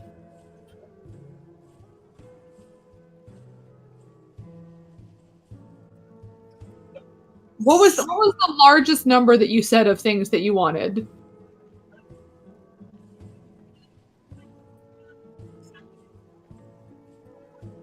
Seven tongues. All right.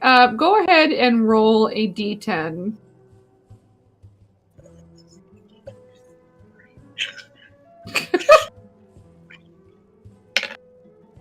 All right. He comes in with 3 more birds. It's pigeons. He's not slaughtering them. They are infesting the city, and with They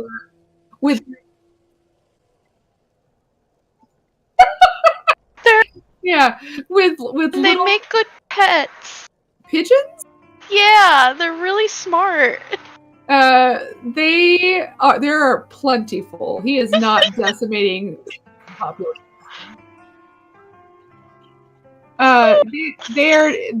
He's not like abandoning the rest of the body. You can do whatever you want with this. These pigeons were part of a death cult, okay? Exactly.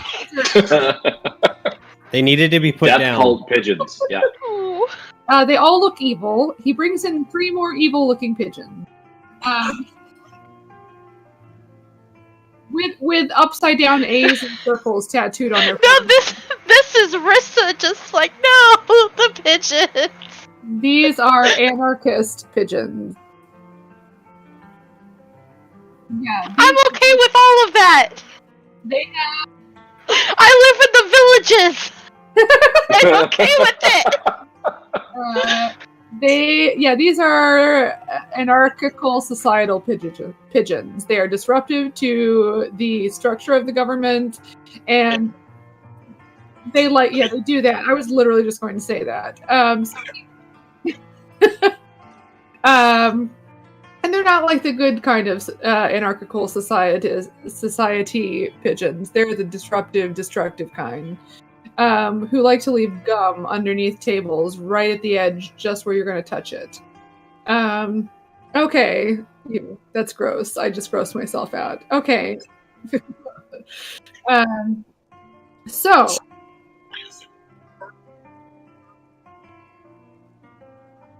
Yes, you do. Yeah, he's giving you get 4 birds. You get 4 birds.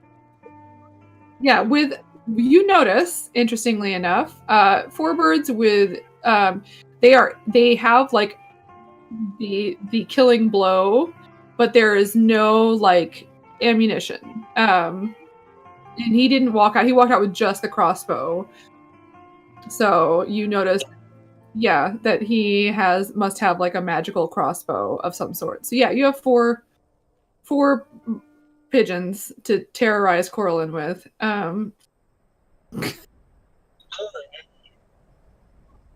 Okay, there you go.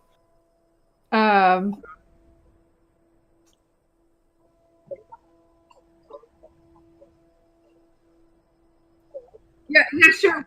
What else you looking for?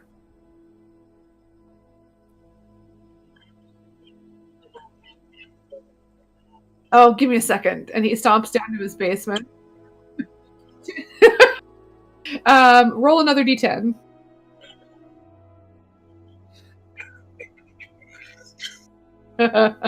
Too late. Okay, he comes back up with a rat. He's like, there you go. I got a rat. Well, hang on. Do you want this? I don't need this anymore. I finished the rest of it. I haven't figured out what to do with the head. He kind of pokes the hog's head. All right, you can have that. I mean, the rat just can get out of my basement. I mean, I guess I don't know. You can give me a couple copper. It's fine. Those pigeons. Oh, thanks. Yeah. Great. Anything else?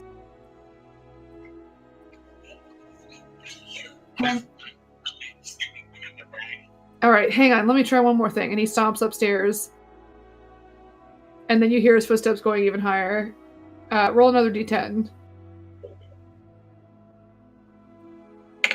Oh, no.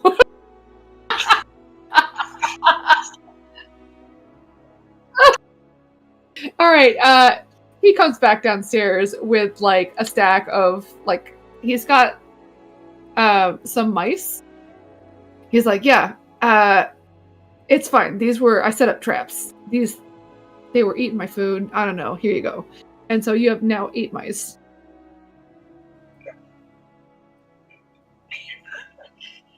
All right. Yeah, no problem. I mean, I use them sometimes, but we gotta stick. Us magic users gotta stick together, right? And he kind of offers a fist bump. All right. Have a nice day.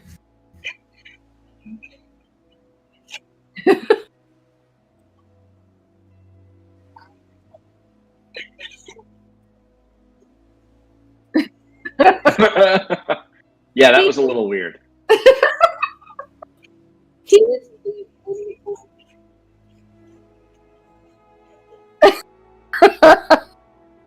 It was a rat living in his basement and mice in his attic and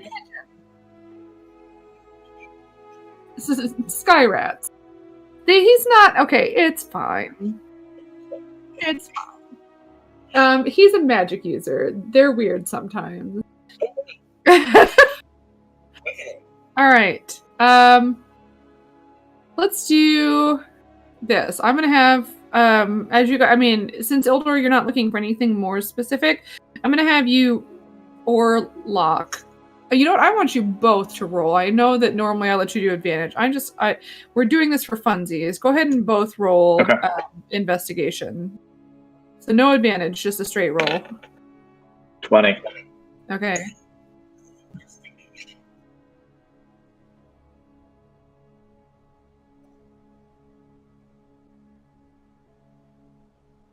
Oh. You rolled higher on a D10 than a D20. That's okay. All right, Ildor, that's fine. 20 is good. I just was curious. So, Ildor, you guys are like walking back or kind of wandering around or whatever. I mean, like you kind of found what Locke was looking for, and over the top of like row houses, you know, like they're all in a row, but then they usually abut like the houses behind them, right? So there's one street that's got a bunch of houses on it, and then there's usually very little backyard, if any, and then like the other house faces the opposite direction, you know, on the street that's parallel, essentially. So you guys are walking, and over the top, like you nearer to a corner, whereas like all the streets here are very narrow, but like none of them seem like alleyways. They just seem like there were a lot of wizards and other kind of casters here, sorcerers and warlocks and who knows what. It just kind of crowded in together so that they didn't blow up any other part of the city. And you notice the house behind the one that on the corner where you are appears to be on fire. Appears to be on fire. I'm just going to say that. So you can see flames over the top of the corner where you are on the house behind. Oh, sorry, I was muted. Let's run over there and see what we see. Yeah. So you guys run up, and you see that the flames are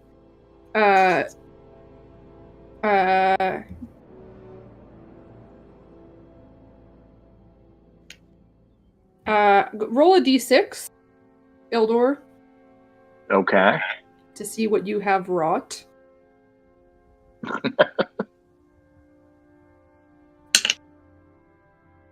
4. It's green. And as you run up, you see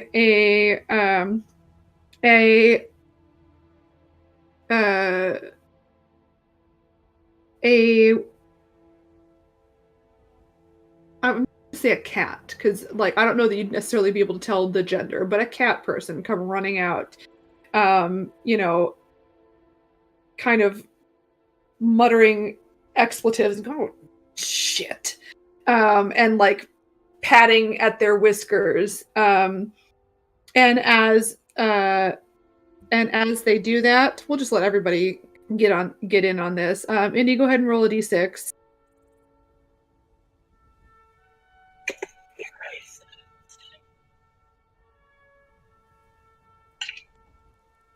All right. Yep, that's fine. This is not. Don't worry. One's not bad. The flames like instantly shift to red, and you see like the cat person just kind of go, "Oh, you know, like just kind of mutter to themselves, and then like take out a wand, and kind of wave. We'll see. I'm gonna see how well this goes for them. Doot. Oh.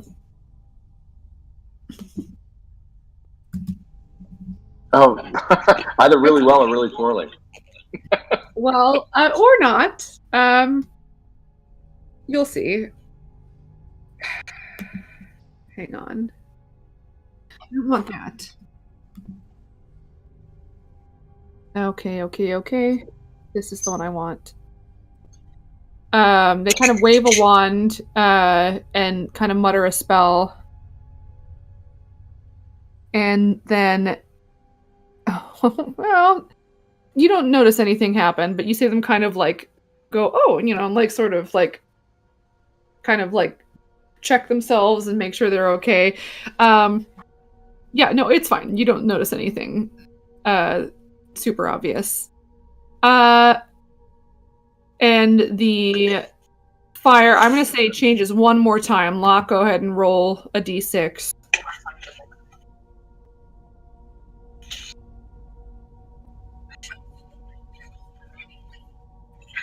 Yeah. Locke, go ahead and roll one more d6. We'll see kind of, it's going to change color one more time. We'll see what color it is. Okay, it turns purple. And then, like, she finishes muttering and the fire kind of and like gets sort of sucked into the house and almost like it's being sucked up into a vacuum and then like appears to disappear. And she sort of like appears to be giving herself like a once over to make sure she's okay, kind of patting everything down and looking around and then like checking. Oh, no. I mean, this stuff. Thank you. That's real nice. Those flames were excellent. What caused all that? Well, just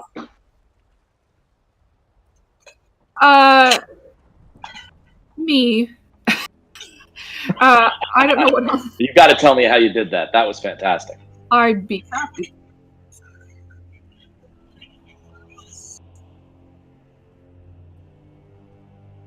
Oh, yeah, no, I don't know if they were... Here's the thing. I don't know what kind of magic you guys practice, but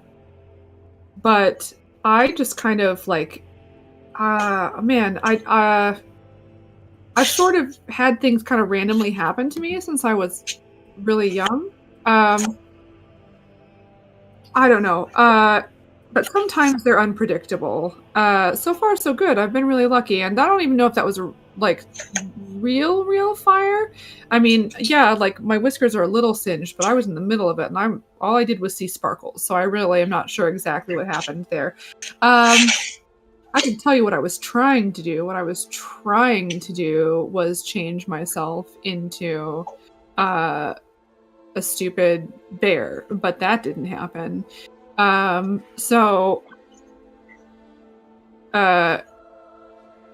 you met bears? I mean, they're not the dumbest animals, but they're not very smart compared to people. I don't think that's how that spell works. I'm pretty sure you just get turned into a regular bear. No, this is fine. Hi, how's it going? My name's Luck. And Luck, I'm Ildor, and this is Locke. That's and funny. Indy over there. The one who seems concerned, and while we're just sort of laughing at your fire. Oh, yeah, no, this is fine. This stuff happens around the oven all the time. It's a wonder that it still exists. Luck and Locke. Yeah, that's good. All right. Yeah, how are you guys doing? I'm fine. I think I'm okay. I mean, I put the fire out and actually... No, that's cool. Yeah. Gosh, this time last week...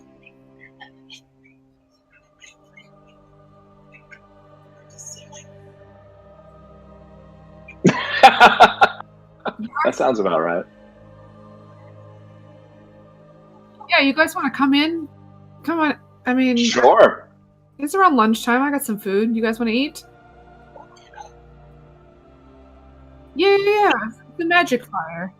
I just put it out. It went okay. Indy sort of like walks in warily, looking around, waiting for things to just start burning.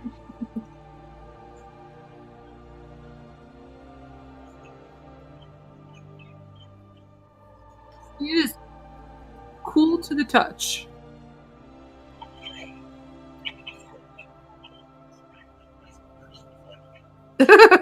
Just a little more expectantly, right? Like more hopefully.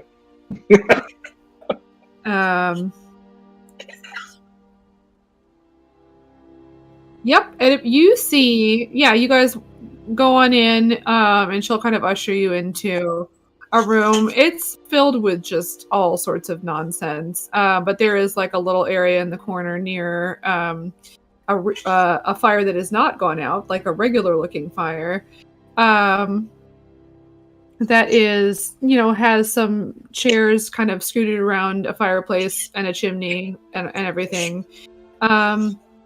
And she goes, give me a second. I don't know, I can make some coffee. You guys like coffee? Sure, the stronger the better. Great. Same. And then I've got some sort of, I got biscuits or something. Give me a second. And she kind of waves her wand over at the, there's you can see in the kitchen, she kind of ducks her head over and looks into the kitchen area, and there's a stove in the kitchen that's lit, and she kind of waves her wand. We'll see if anything happens. Gosh, I hope not. Wow, okay, she's rolling high percentiles. This is what's happening. That's a good thing. Oh. You don't notice anything. There's sort of a gentle, if anyone has decent passive perception, you notice maybe a slight, gentle, almost like there's a breeze running through her fur. Even though there is no breeze, for just a moment. And then you don't see anything happen. Thank goodness, because I'll tell you what, this could go really badly for you guys. Good thing she's named Luck. And yeah, so that she kind of heats up the coffee pretty quickly, prepares that pretty quickly, and then goes and rummages in a cabinet and pulls out some. I would say they're pretty good biscuits. They'd be you guys ever had those airplane? Is it Biscoff? Those cookies that are really good? Yeah. Yep. That's what essentially, they're not Biscoff. They're a different brand. They're Whiskoff. Whiskoff biscuit. Whiskoff Whiskets. But she brings them out. And a little kind of plate for each of you and one for herself, and then a pot of coffee. And some cups and mismatched cups on a tray, and kind of pours a cup for each of you. Indy, I'm sorry to tell you, it is real powerful coffee, and there is no cream.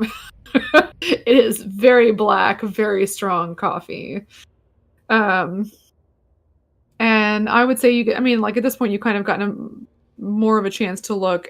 She looks like a V-tabby, and she has kind of cat green eyes, so more of a hazel, I think is mostly the way the cat's eyes are green. And she is relatively slender compared to I'm using humans as kind of the benchmark. For her height, she is relatively slender, and she's actually quite tall compared with the average height of humans. She's around maybe 6'5". And she kind of settles down and says, you guys what are you guys doing in the oven? You guys here looking for anything? You selling anything? Because people around here might buy something. I don't know. There's all sorts of crazy stuff going on here. You new in town? We are. Great. You guys interested in fun magical items. I don't know. Like I travel around and I usually find stuff like cool things. I do that on the side to fund my magic addiction, you know. I know how that is. Yeah, Yeah. we're always interested in fun and new things. Is there something in particular you wanted to talk about? I just have I have knickknacks. I have things here and there. I don't necessarily know what all of them do. It's I should tell you that my full name is Luck of the Draw, and that's kind of how I run my business. You could luck out and get something amazing because I honestly don't know what half of these things do. Some of them I have a decent guess, but even those I could be wrong on. But I get them in an inexpensive way. You know, I find them, or I find them at like a marketplace stall where somebody doesn't realize that what they have is something special, and I just acquire them for decent price and or free, depending on where I am at the time. And I resell them for a profit, and you might get something really amazing, and you might get something that is unfortunately maybe worth less than you paid, but it's not because I'm trying to trick you. I promise you that. I will show you everything that I have. You're welcome to choose whatever looks good for you. That sound good? Need something you're That sounds awesome. What do you have? All right, give me 1 second.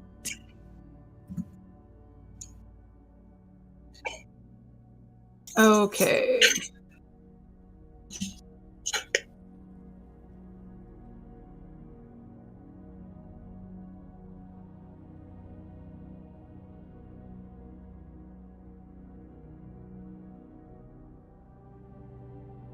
Okay, this is what I want. No.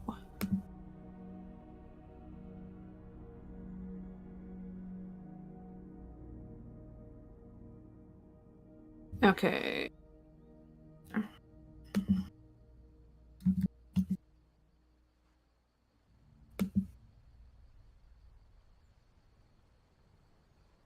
Gosh.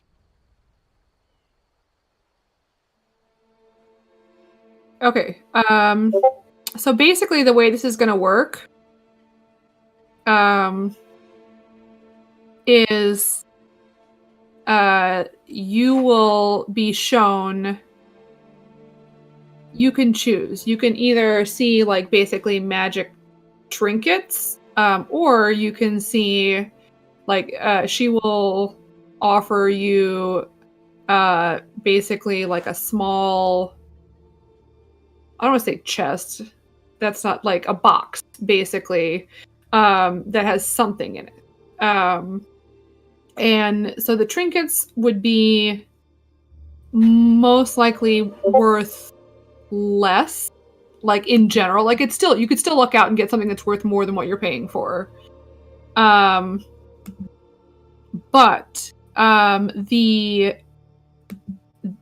the chest could be something very valuable, or like you don't know. Like that's where you're going to get your bigger ticket items.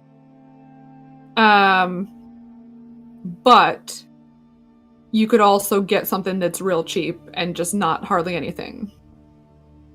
So it's up to you guys. If you wanted the cheaper, safer option, then that would be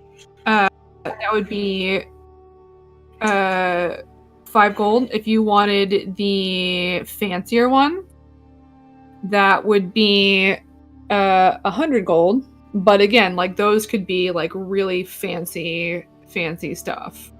Yeah, so Ildor reaches into his packer and pulls out his coin purse and gets 100 of his own gold and slaps it down and says, "I'll check out the fancy one." Okay, all right. This is where we get to roll.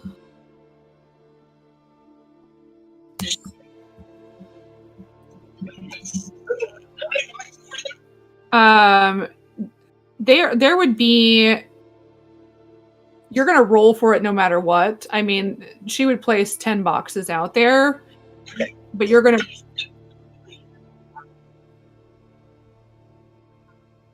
They're like basically the trinkets would just be laid out on a table. Like she would take you guys into a room. The trinkets are laid out on this one table, and there's just like a bunch of them, and you can pick. And like they're like the rule is you're not allowed to cast identify. Like that's the fun of it, is that you can pick something that you think looks cool, but you have no idea what it is. And then the other table would have, let's say, 10 boxes on it, and theoretically what you're doing is you are picking a box at random, but really what you're going to do is you are going to roll and see what you get. All right. So if I do one of the expensive ones, then do I roll, or was that 91 that you rolling for me? What's happening? No, the 91. She's a wild magic sorcerer. That was, you could have blown up with a fireball. That could have been real bad, you guys. That's why when I got the 99, I was like, well, that's really good for a cleric, but I don't know what it is for wild magic. It's fine. The fireball is fine. That's all. Yeah.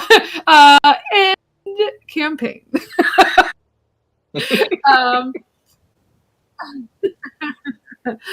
We just roll new characters. It's all good. Right. Corlin and Lyric have no idea what happened to the rest of you. Last they knew, a fun story arc, a new change. Yeah. What happened to Lyric's sister? It'd be good stuff. Okay. So here's what I want you to do. Give me 1 second here. We're gonna do something I think you can do. I haven't used. Hang on, it's exclamation point R. Let me just. I'm only doing this to check Avray because I forget. Yeah, okay, it's exclamation point. Okay, so let me check now that I know that that's the right one, because we use a different dice spot in my other campaign, and that's why I get confused, because it's not this. They're both very similar, but just different enough that I. Yeah. Yeah, same thing. Okay, so good. So you're gonna have to use Discord, and you're gonna roll a D1000 is what you're gonna do, because. All right. So and that works. Tell me the logical what type again. It's gonna be exclamation point lowercase r space 1D1000. Okay, I'll do it. 430. Okay. Let's see what happens to you. Yeah, I'll ignore what you're doing there. I just had to check if I could do, like, not a real dice. I think you can pick a D whatever in Avray. All right, let's see what you get. Cool. 430. So I just took 100 gold off my character. That's I'm pretty poor now. But what do I need money for anyway? Yeah, you're only a wizard. Okay. I just look over at Locke and I'm like, hey, we could gamble away like the whole party fund.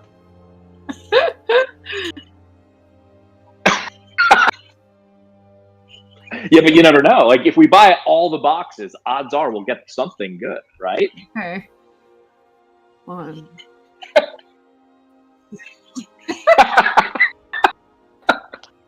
Ildor just likes being the bad influence.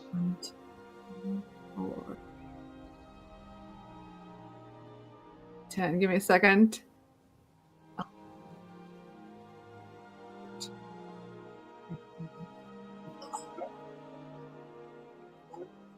18. Just a second. Space. 18. Or, yeah, space. Yeah. 5, 6, 27, 28, 29. So, oh no. Okay. Alright, I'm going to let you tell me which box you pick, because, like, regardless, the same thing is going to be in the box. Alright, so there are 10 boxes. There is one box that is completely black. It just looks very kind of sleek. There is a box that looks like it's sort of like a knotty pine. Like it, very, very well, like sanded. Like it looks very smooth, but it doesn't look finished. It just looks like a knotty pine, but it has like a really like interesting looking clasp on it. There's one that looks like it's probably mahogany, and it's almost like the same way that you would like a dresser, where like half the wood, like you cut the wood in half, and then like the two sides mirror one another, so you see the grain of the wood kind of mirror one another on either side, and that so like a mahogany that kind of looks like that. They're small, just as like I would say that the largest that they're maybe like, or not super duper tiny, but they're like maybe like almost like a little bit over a foot, like it, but they're not like huge. It's not like a treasure chest, if that makes sense, I guess is what I'm trying to say. There is one that is looks like it has varnish on it, but isn't painted, but looks almost completely white, like it's a very pale colored wood with very like fine wood grain, so almost like unnoticeable, just because it's just very kind of delicate wood grain. That's 1, 2, 3, 4. There is one that is painted like a sort of a crystal blue color.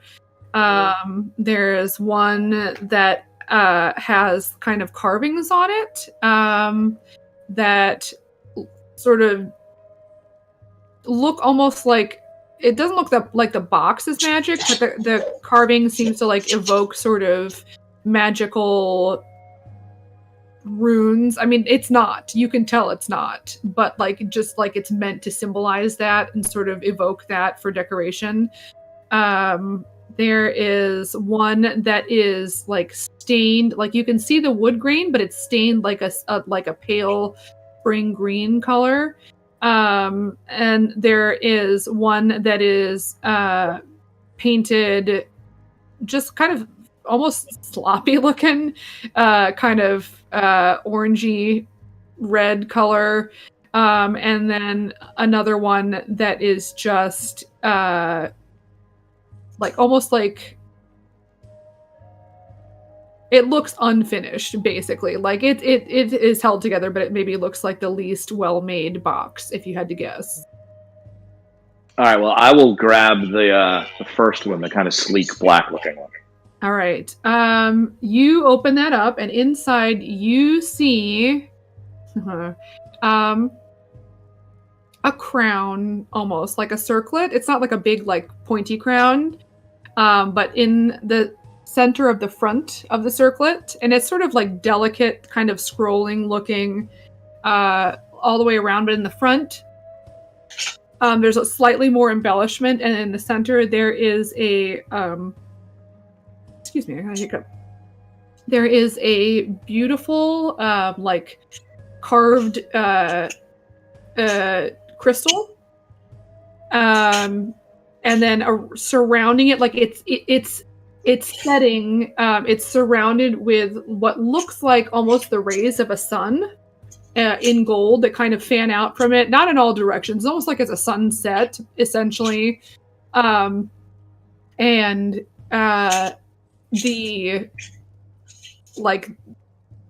the bottom part doesn't have anything pointy sticking out of it. Basically, it's on three sides of it if it were a square, but it's a circle, so it's not quite that.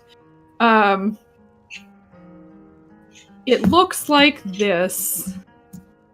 This is what, and you can identify it later, but okay.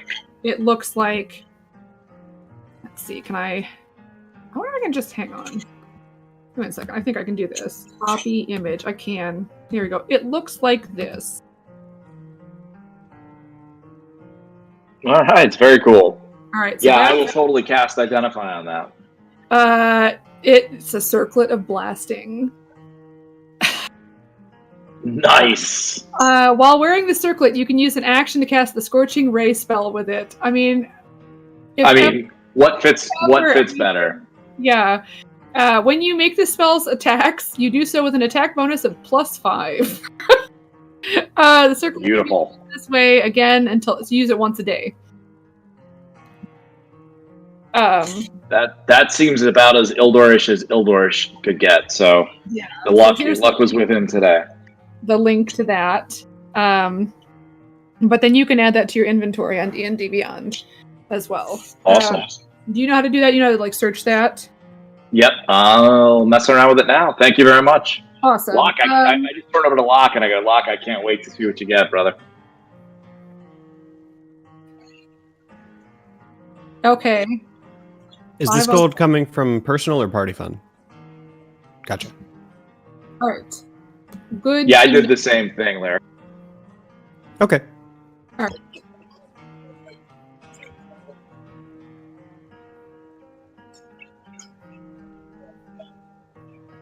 I mean, I think if you were buying like maybe equipment that was going to be usable, but like gambling, yeah, no, probably good call.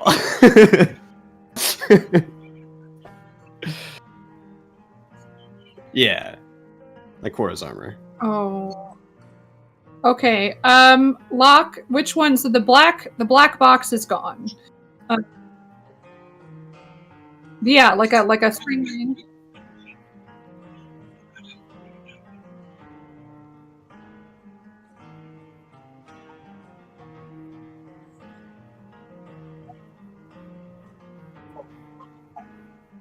Okay. Yeah, you open that box, and you see in it a very small, little like container with like a stopper. And next to it, you see like almost an applicator. It almost looked like a tongue depressor, but not. No, you don't. You just see like a little container, but it's squeezy, like a small toothpaste container almost, but not obviously not made out of the same thing a toothpaste container would be made out of, like made more out of like like leather, like some kind of bladder internal organ that is squeezable. You're welcome to cast or get Ildor to cast Identify. I'm happy to. What do we have? You got Sovereign Glue. Yeah, I know. Oh God. Oh God. No. There you go. This. What have you viscous, done? Nothing. I didn't do anything. The dice did it. This viscous, milky white substance can form a permanent adhesive bond. This viscous, milky white substance can form a permanent adhesive bond between any two objects. It must be stored in a jar or flask. Okay, I didn't know that. So before I tell him what it is after I've identified it, I kind of like, hey, you might want to taste this one too. Oh. Yeah, so it's not in like a toothpaste thingy. I was thinking squeeze it out like glue, but it's not. It's in a flask. When found, roll a d6. Roll a d6.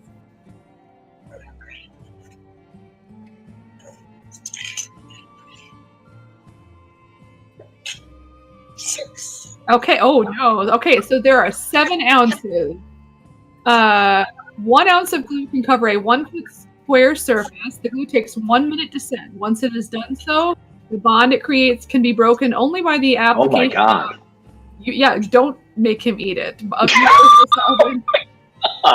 Or Oh my the oil God. of etherealness. Like, you need a hang on, freaking I'm wish not done spell yet. to I'm get not rid done of yet. it. Hang on. Yeah, with a wish spell. Oh, you already looked. Yeah. Oh my God. I would assume that as unpredictable as Ildor was, had he known that from the Identify spell, he wouldn't have told Locke to eat it and actually let it happen. So yeah, you have 7 ounces of Sovereign Glue.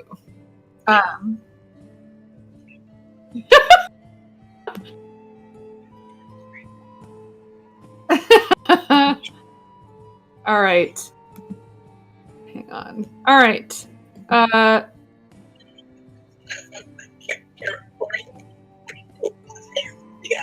Yep. All right. Indy, are you doing this as well?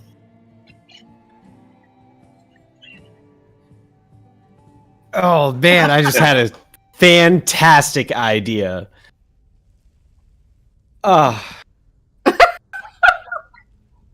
No. Just like, if we went into a room with a bunch of enemies and I cast Calm Emotions and like got them all calm, and then Locke went around and just put a little bit of sovereign glue and glued them to the side of the wall. Just like their hand to the side of the wall. Or just glue them together in a giant circle. Or just glue them together, yeah. All right. So go ahead and roll a D1000.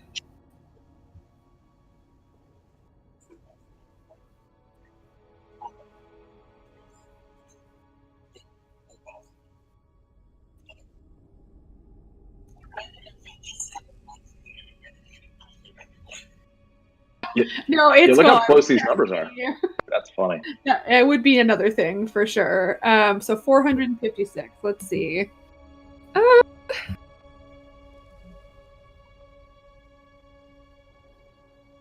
Two. Okay.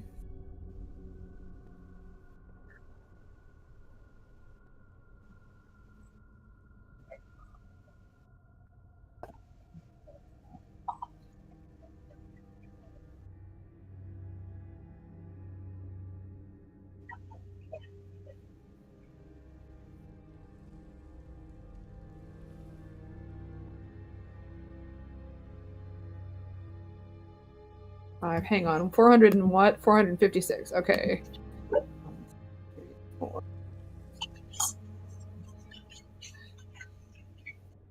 13. 17, 19, 20. 25. Okay. 30, 31, 32, 33.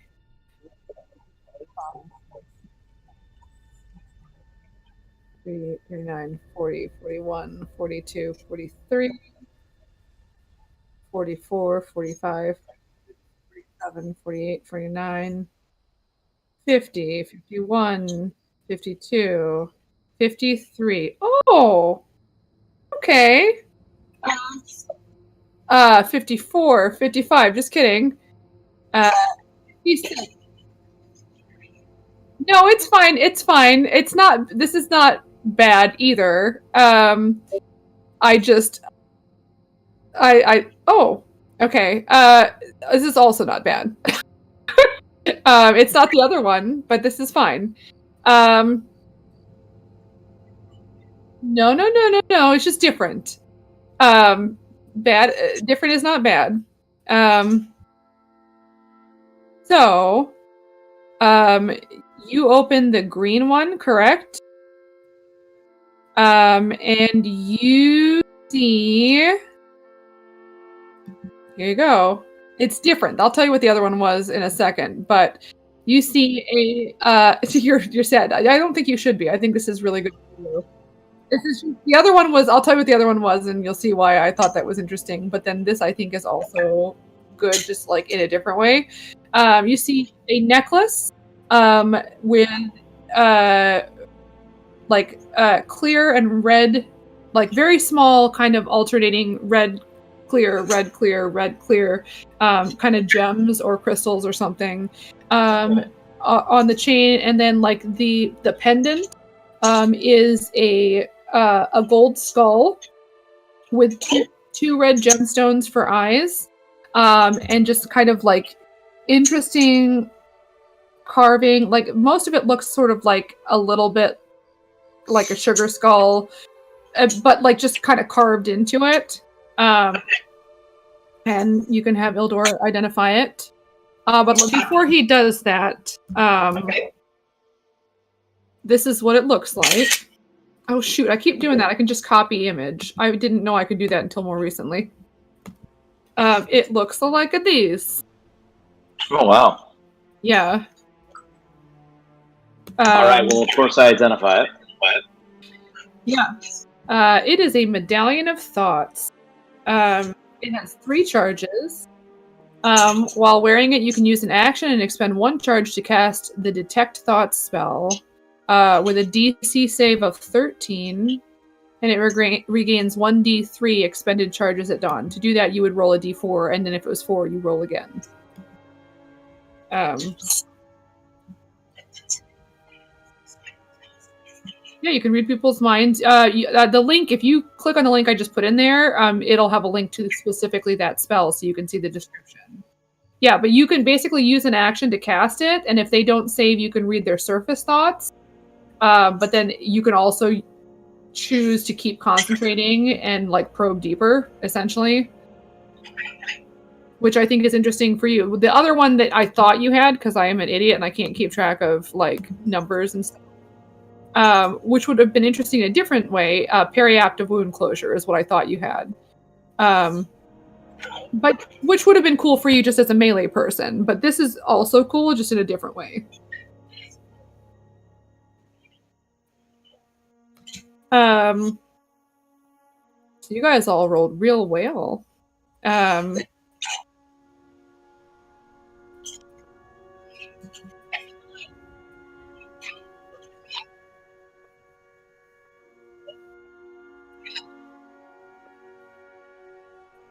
You don't even have to ask me that question. You know what my answer is going to be.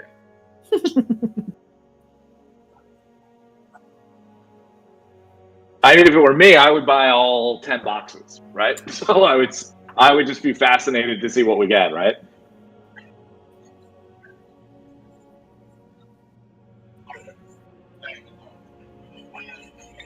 Yeah, I have 57 gold. So without using the party fund, we couldn't do it, but we could also spend 700 gold out of the party fund and buy them all. Lord.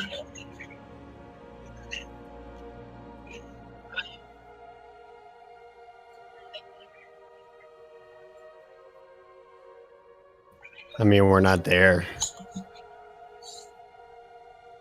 We can metagame a teeny bit, right? Like just a little bit. I don't know. I would say they're not there. They're not there. It's up to you. Yeah. Well,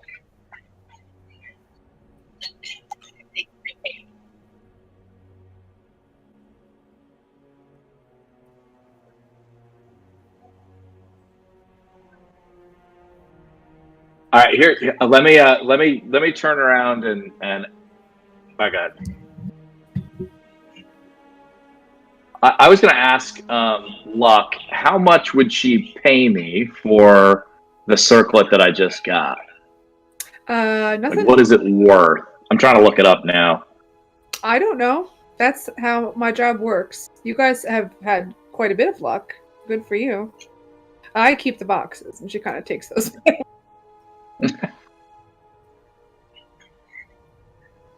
No, but hold on. I just want to know, like, what would you pay me for the circlet of blasting? She wouldn't. She wouldn't buy it back? Nope.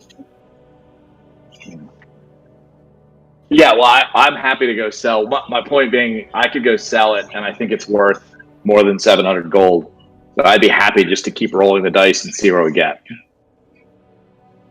Like, I already it's cool for this thing, but I think it's worth about 1,000 gold, and I already have this spell, so I don't lose much by selling it.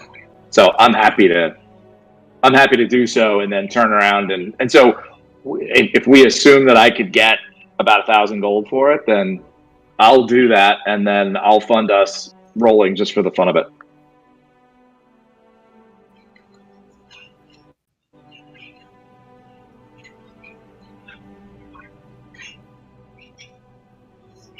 Perfect. Yeah, we can always come back. Luck, you'll be here in the future, right? Oh yeah. I mean, yeah, sure. All right, cool. Yeah. Then we don't even. Have you seen the wild magic table? I mean, there's many problems that could happen.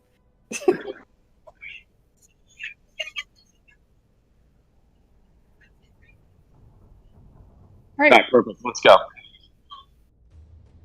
Yeah. For funsies. I mean, it's Indy's money, but yeah, it's your stuff. So we'll say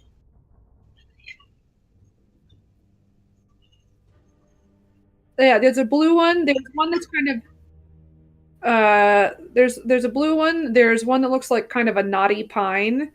There's one that's like a mahogany, almost that looks more like well made as far as the box. There's a really kind of like one that looks like a middle school wood class project.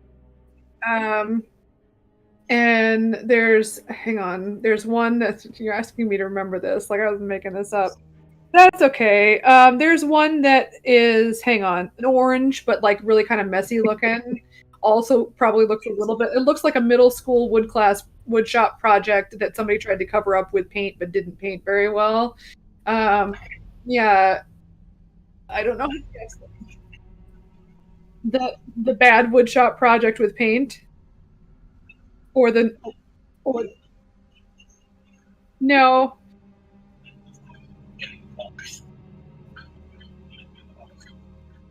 No. No, we just get what's in them.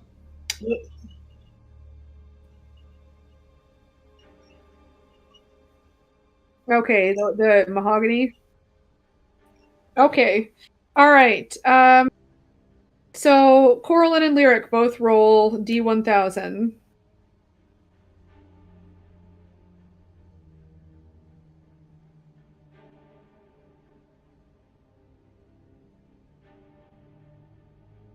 It's Wait, I did it. Yeah, R. So Exclamation. it'd basically be this. It'd be, I think I can put it in parentheses. Oh yeah, there you go, like that, but without the quotation mark. Okay, yeah.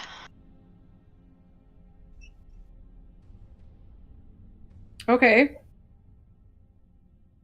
I got 222. 222. All right. So we'll go with Coraline first. 1, 2, 3, 4, 5. Hang on. I've forgotten both. Two. You know what? I'm typing yours in there or I will forget it. All right, there we go. 641. We're going to do that first. 5. Oh.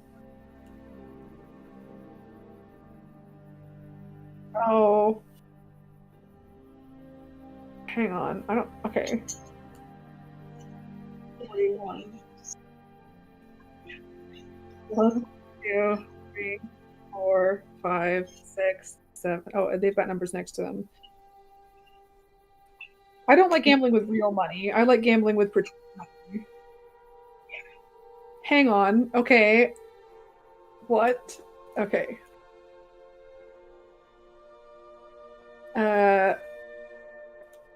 Jeez Louise. All right. What is it? Nope. I just found it. Here it is.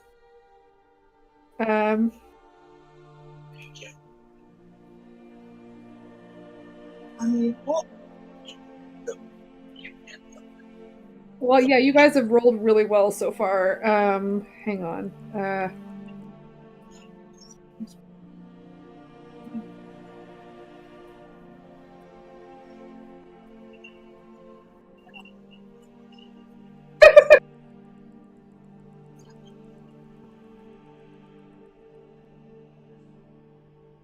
Roll a d4, Coraline. And just tell me what the number is.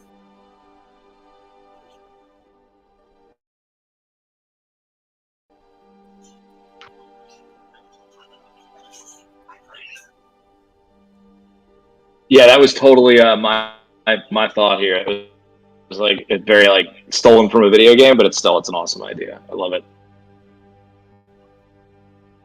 Coraline, you're muted if you're trying to talk. I'm sorry. I got a 4. Okay. Oh, hang on. So, 3. Okay. So you get something that, frankly, Indy kind of piques your interest. I don't know. You see a small purple stone, and carved into it, you see a symbol that you recognize. It is the symbol of Ioun. Yeah, that's your cobalt.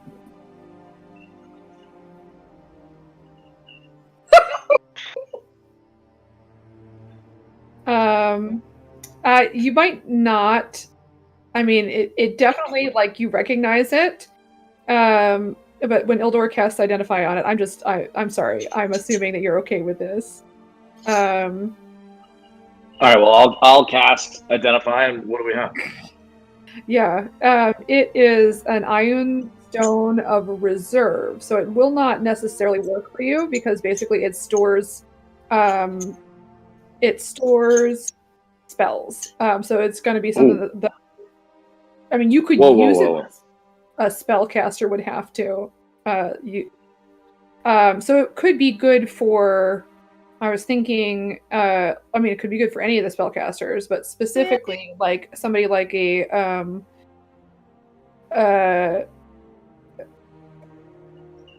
I said, yeah, that would be cool. I only have 3 spell slots as a paladin. Yeah, somebody like a paladin who doesn't get as many spell slots. I will tell you, it has 3 spells, 3 levels worth of spell on it, which I get to choose. So I haven't done that yet, but there is something or several spells on there that you don't know about. But Ildor, you would know that there's already spells in there, you just wouldn't know what they were. So I need to write that somewhere so I don't. So there are 3. Oh God! As soon as she uses it, they're gone. But then she can restore stuff. 3 levels, yeah. So 3 levels of. Yeah, I have to think about that, Corlin. But that is. Yeah. So I mean, like theoretically, Indy, you could use it, but you just couldn't. You'd have to get somebody to give you a spell.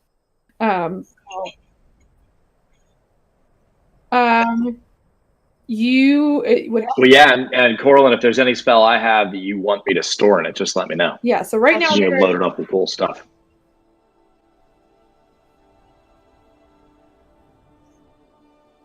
Yeah.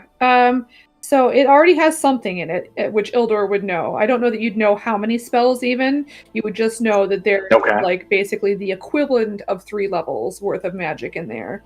I would say you don't know because neither do I. Any creature can cast a spell at 1st through 3rd level into the stone. Here's the link. I don't like when you use something. I feel like the maximum it can hold is 3, up to 3 levels. There we go. I just wasn't seeing it before. So here it is. There you go. And now 222. Let's see what happens.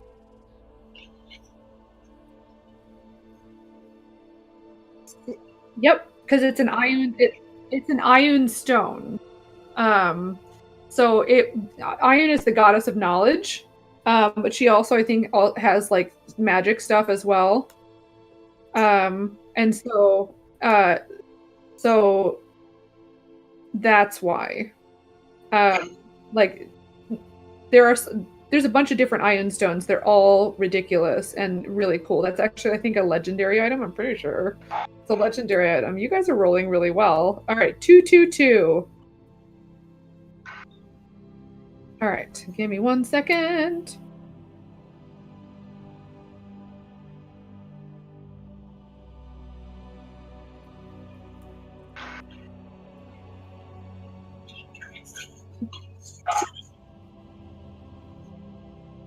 Yeah, like Wish is what, a 9th level spell? I mean, we'll not meet anybody as we play this game that can even cast Wish. Oh, geez, Louise, guys. Here's the. Except for me, eventually, and you too. Me and Ildor. Yeah, but I mean, but it will have to be. My point being that I don't know that we'll play that long. Like that we'll get to that level. Maybe we will. I'm very happy to go to. Our plan was to go to level 20. All right. Well, then one day we will. I mean, who knows how long that will take? But ooh. Guys, this is terrifying. You rolled real well on all of these. Hang on. Hang on. So you open. What's funny? Okay, so you open the kind of like slapdash paint job one, and you get this little stone. And yes, it's a really super cool item, but it looks like maybe it almost looks like sea glass. You know what I mean? Like where like it's not like shocking to find it in that box. And then you open the. You were gonna do like the crazy like garbage looking box, but you didn't, which would have been funnier. Can you open the garbage looking box? It's just funnier that way. You do. I mean, it doesn't. Yeah. Okay. Yeah. It doesn't change what's in it, but it's just very funny because there's this box that looks like it was probably made by like a 2-year-old and some like finger paste, like whatever that glue is that kindergartners eat when you're not paying attention. And as you open it up, you see a book that is bound in gold-colored leather with a heavy clasp wrought to look like angel wings.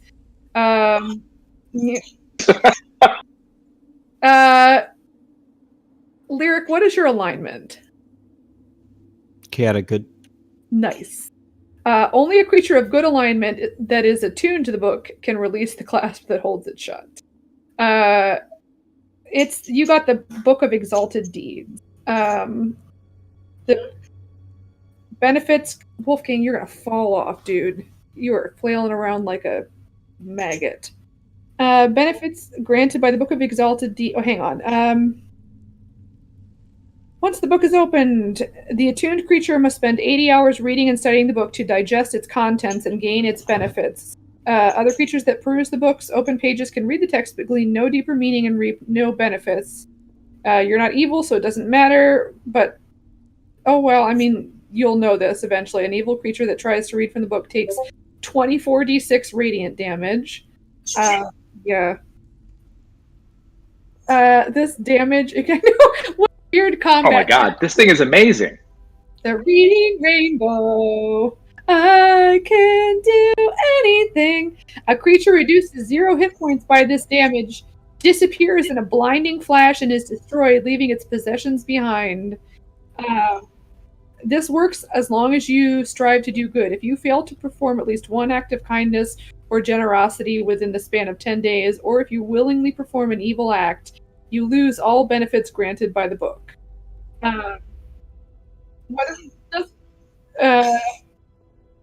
As soon as the book is read, it vanishes to some other corner of the multiverse. Yeah, I don't know if this is on D&D Beyond. I just found it. It is.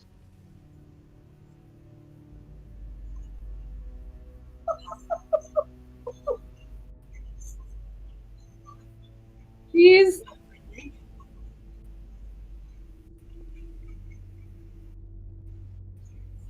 That's funny, too much power.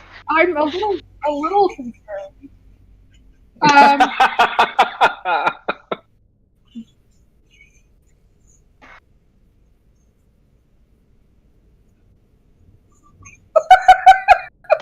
That's way too powerful. Yeah. Well, Alicia is going to be very happy about this.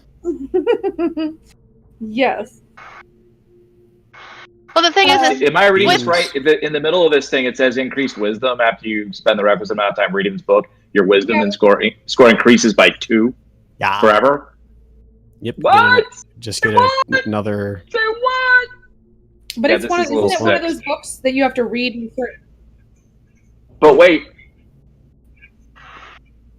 Yeah. Mm-hmm. Right, to a maximum. In other words, yeah. So if you would want to hold on, are you wisdom based or are you intelligence based now? I'm charisma. Oh, him? Now I was asking Locke there. That would have been sick. You'd want to hold on to it. Like till you you're have 20 to and then read it. you have to be good aligned, right? And Locke is neutral. I think all. I thought this shit was mine. I thought you were. Yeah. Well, I'm just saying that you have to be good aligned, and then you can't do any kind of evil deed. Never done any kind of evil deed. Yeah. Well, that's true. Did somebody post a link to that I missed? I thought somebody posted it.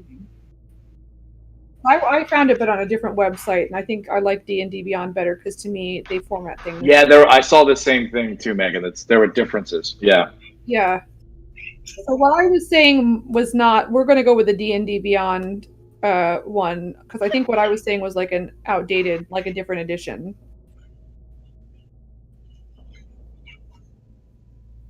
Oh, well, this is the same thing. Yeah, I'm reading it on D&D Beyond. Okay, good. Yeah, it's That's on D&D Beyond. Good. Go by what's on D&D Beyond because I think that 5e tools is the same thing as D&D Beyond. The thing that I was looking at was a completely different page, and I think it might have been outdated. Well, you guys rolled real well. I didn't. Yeah, I'm going to start throwing like everything at you guys because you have so many magical items. I mean, I still have to read this thing. Yes, you do, 100%. So you have to find. We'll have to build something into our story to accommodate that. Makes sense. Well, I mean, here's the Takes thing: like, now might not be the time because you do have like a time crunch to get to. Well, it's just a matter of like reading before bed and stuff. Absolutely. You might have to like roll to see how far, like how I would say like bouncing around. You know what I mean? Like you might not read as much in a carriage as you would just sitting on a. So the way that I do reading is intelligence checks. Yeah. And then usually it just depends on the book what the DC is. Like for this kind of book, I would probably make the DC be like 15. So Yeah, like a little bit more on the difficult side. Yeah. It's not going to be super high, but yeah, no, and yeah, this is fine. We'll talk it through. I hate to take the fight away, but you did get to do some gambling today. And as far as you know, there's no bad things that Luck of the Draw has. So, come back and keep giving her some more money. We like, I don't even want to know the multiplier we made on our money today, but it was insane. It's ridiculous. Like the 500 gold that we spent. Oh, it was ridiculous. On the list. I mean, not even bad things, but there were things that like were worth nothing, and none of you rolled any of those numbers. I got a little nervous because everyone was kind of near one another. It was all like 4 and 600 or something like that. And so when Zoran rolled 222, I was like, oh no, is this going to be really bad? And I was like, I mean, it's not bad for him. It might be bad for me.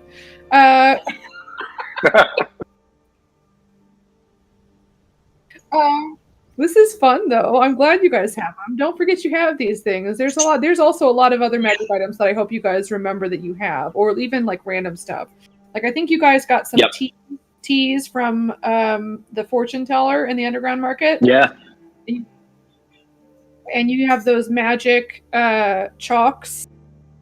Like keep them written down. Those are pinned in general chat, but like somebody should be having those on there. It's so pretty. I mean, how stupid is this? I mean, because like every single thing, and feel free to, Ildor, if you want to sell that helm, 100% you could do that. That's up to you. Okay. But it's still kind of funny to me that that's what you got. It is hilarious. It's hilarious. I'll hang on to it for a bit, but I might at some point. I was just I wanted to make sure everybody got a chance to buy something. So I was just offering to sell mine to do that. So we're cool. Okay. Yeah. Well, you're good to go. So sadly depleted of money, I feel like you more than earned your money back with what you got. Oh, it's all fun. All fun. Is this a good stopping point, you think? Yeah, we're not going to get to fight the kitty tonight. Okay. No cats were harmed in the making of this session. And mice. Oh, God.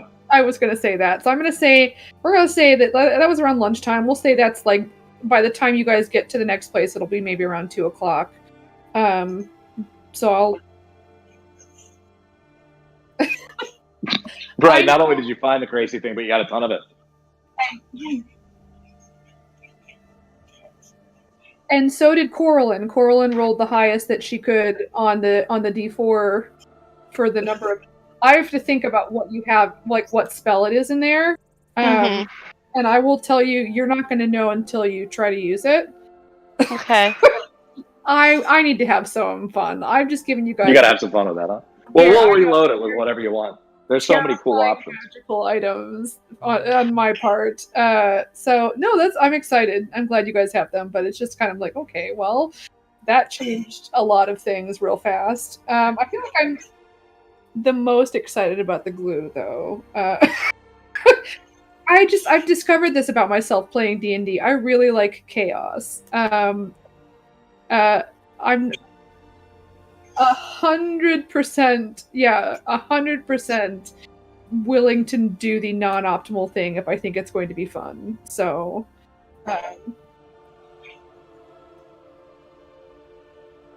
I don't remember, and I just searched.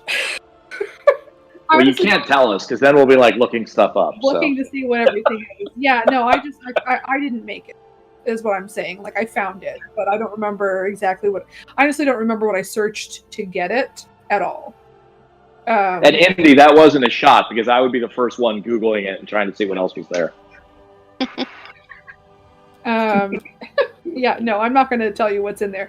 I actually the name of the character. I actually rolled up a rogue. I forget what kind of rogue, but it was a Tabaxi rogue, and it was called Luck of the Draw. But I was like, that's really for a wild magic sorcerer who hasn't died. I think Luck is a good name, so I just borrowed. Because y'all could have. I mean, here's the thing. You guys could have. The three of you could have been TPK'd by a fireball, because Luck does not ever doesn't hesitate to use magic, even knowing that just random crap happens. She's just like, I don't know, we haven't done that, so. Well, hey, we can always look forward to the future when we visit her again. And you see a gaping crater with smoking runes on the ground. Yeah, because there's definitely a fireball centered on you somewhere on that wild magic chart. And what's funny is the ones that she got, none of them were things you could see. One of them was she got all her sorcery points back. And the other one was if she dies within the next however many minutes, she reincarnates. So she could have set off that fireball and then killed us. She would have been like an elf or something like that. I feel like Ildor maybe should have been a wild magic sorcerer. All right, guys. Well, look, I'm going to take off. Have a great night. I'll see you next week. We'll pick up. Thank you. Bye. Good night.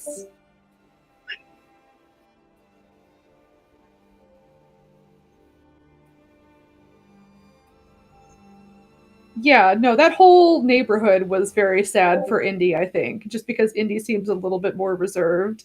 But there is absolutely.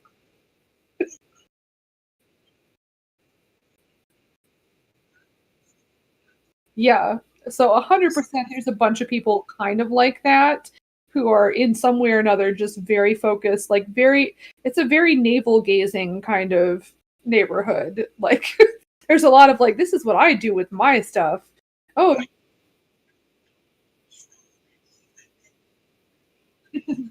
How can I make this stable?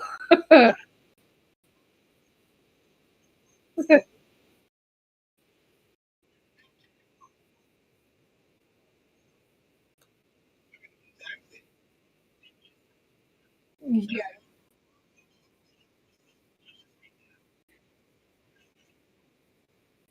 Yes, well, that was the idea, and they're also near the edge of town, which is part of the reason why they're there. Is that's at least one side of that neighborhood that is not abutting, actual dwellings. It's still the wall, but it's not going to kill as many people if something awful happens over on that side of things. I feel like they're also near this is very classist, but I think they're near maybe not Beertuin. Sucks to be the people visiting town.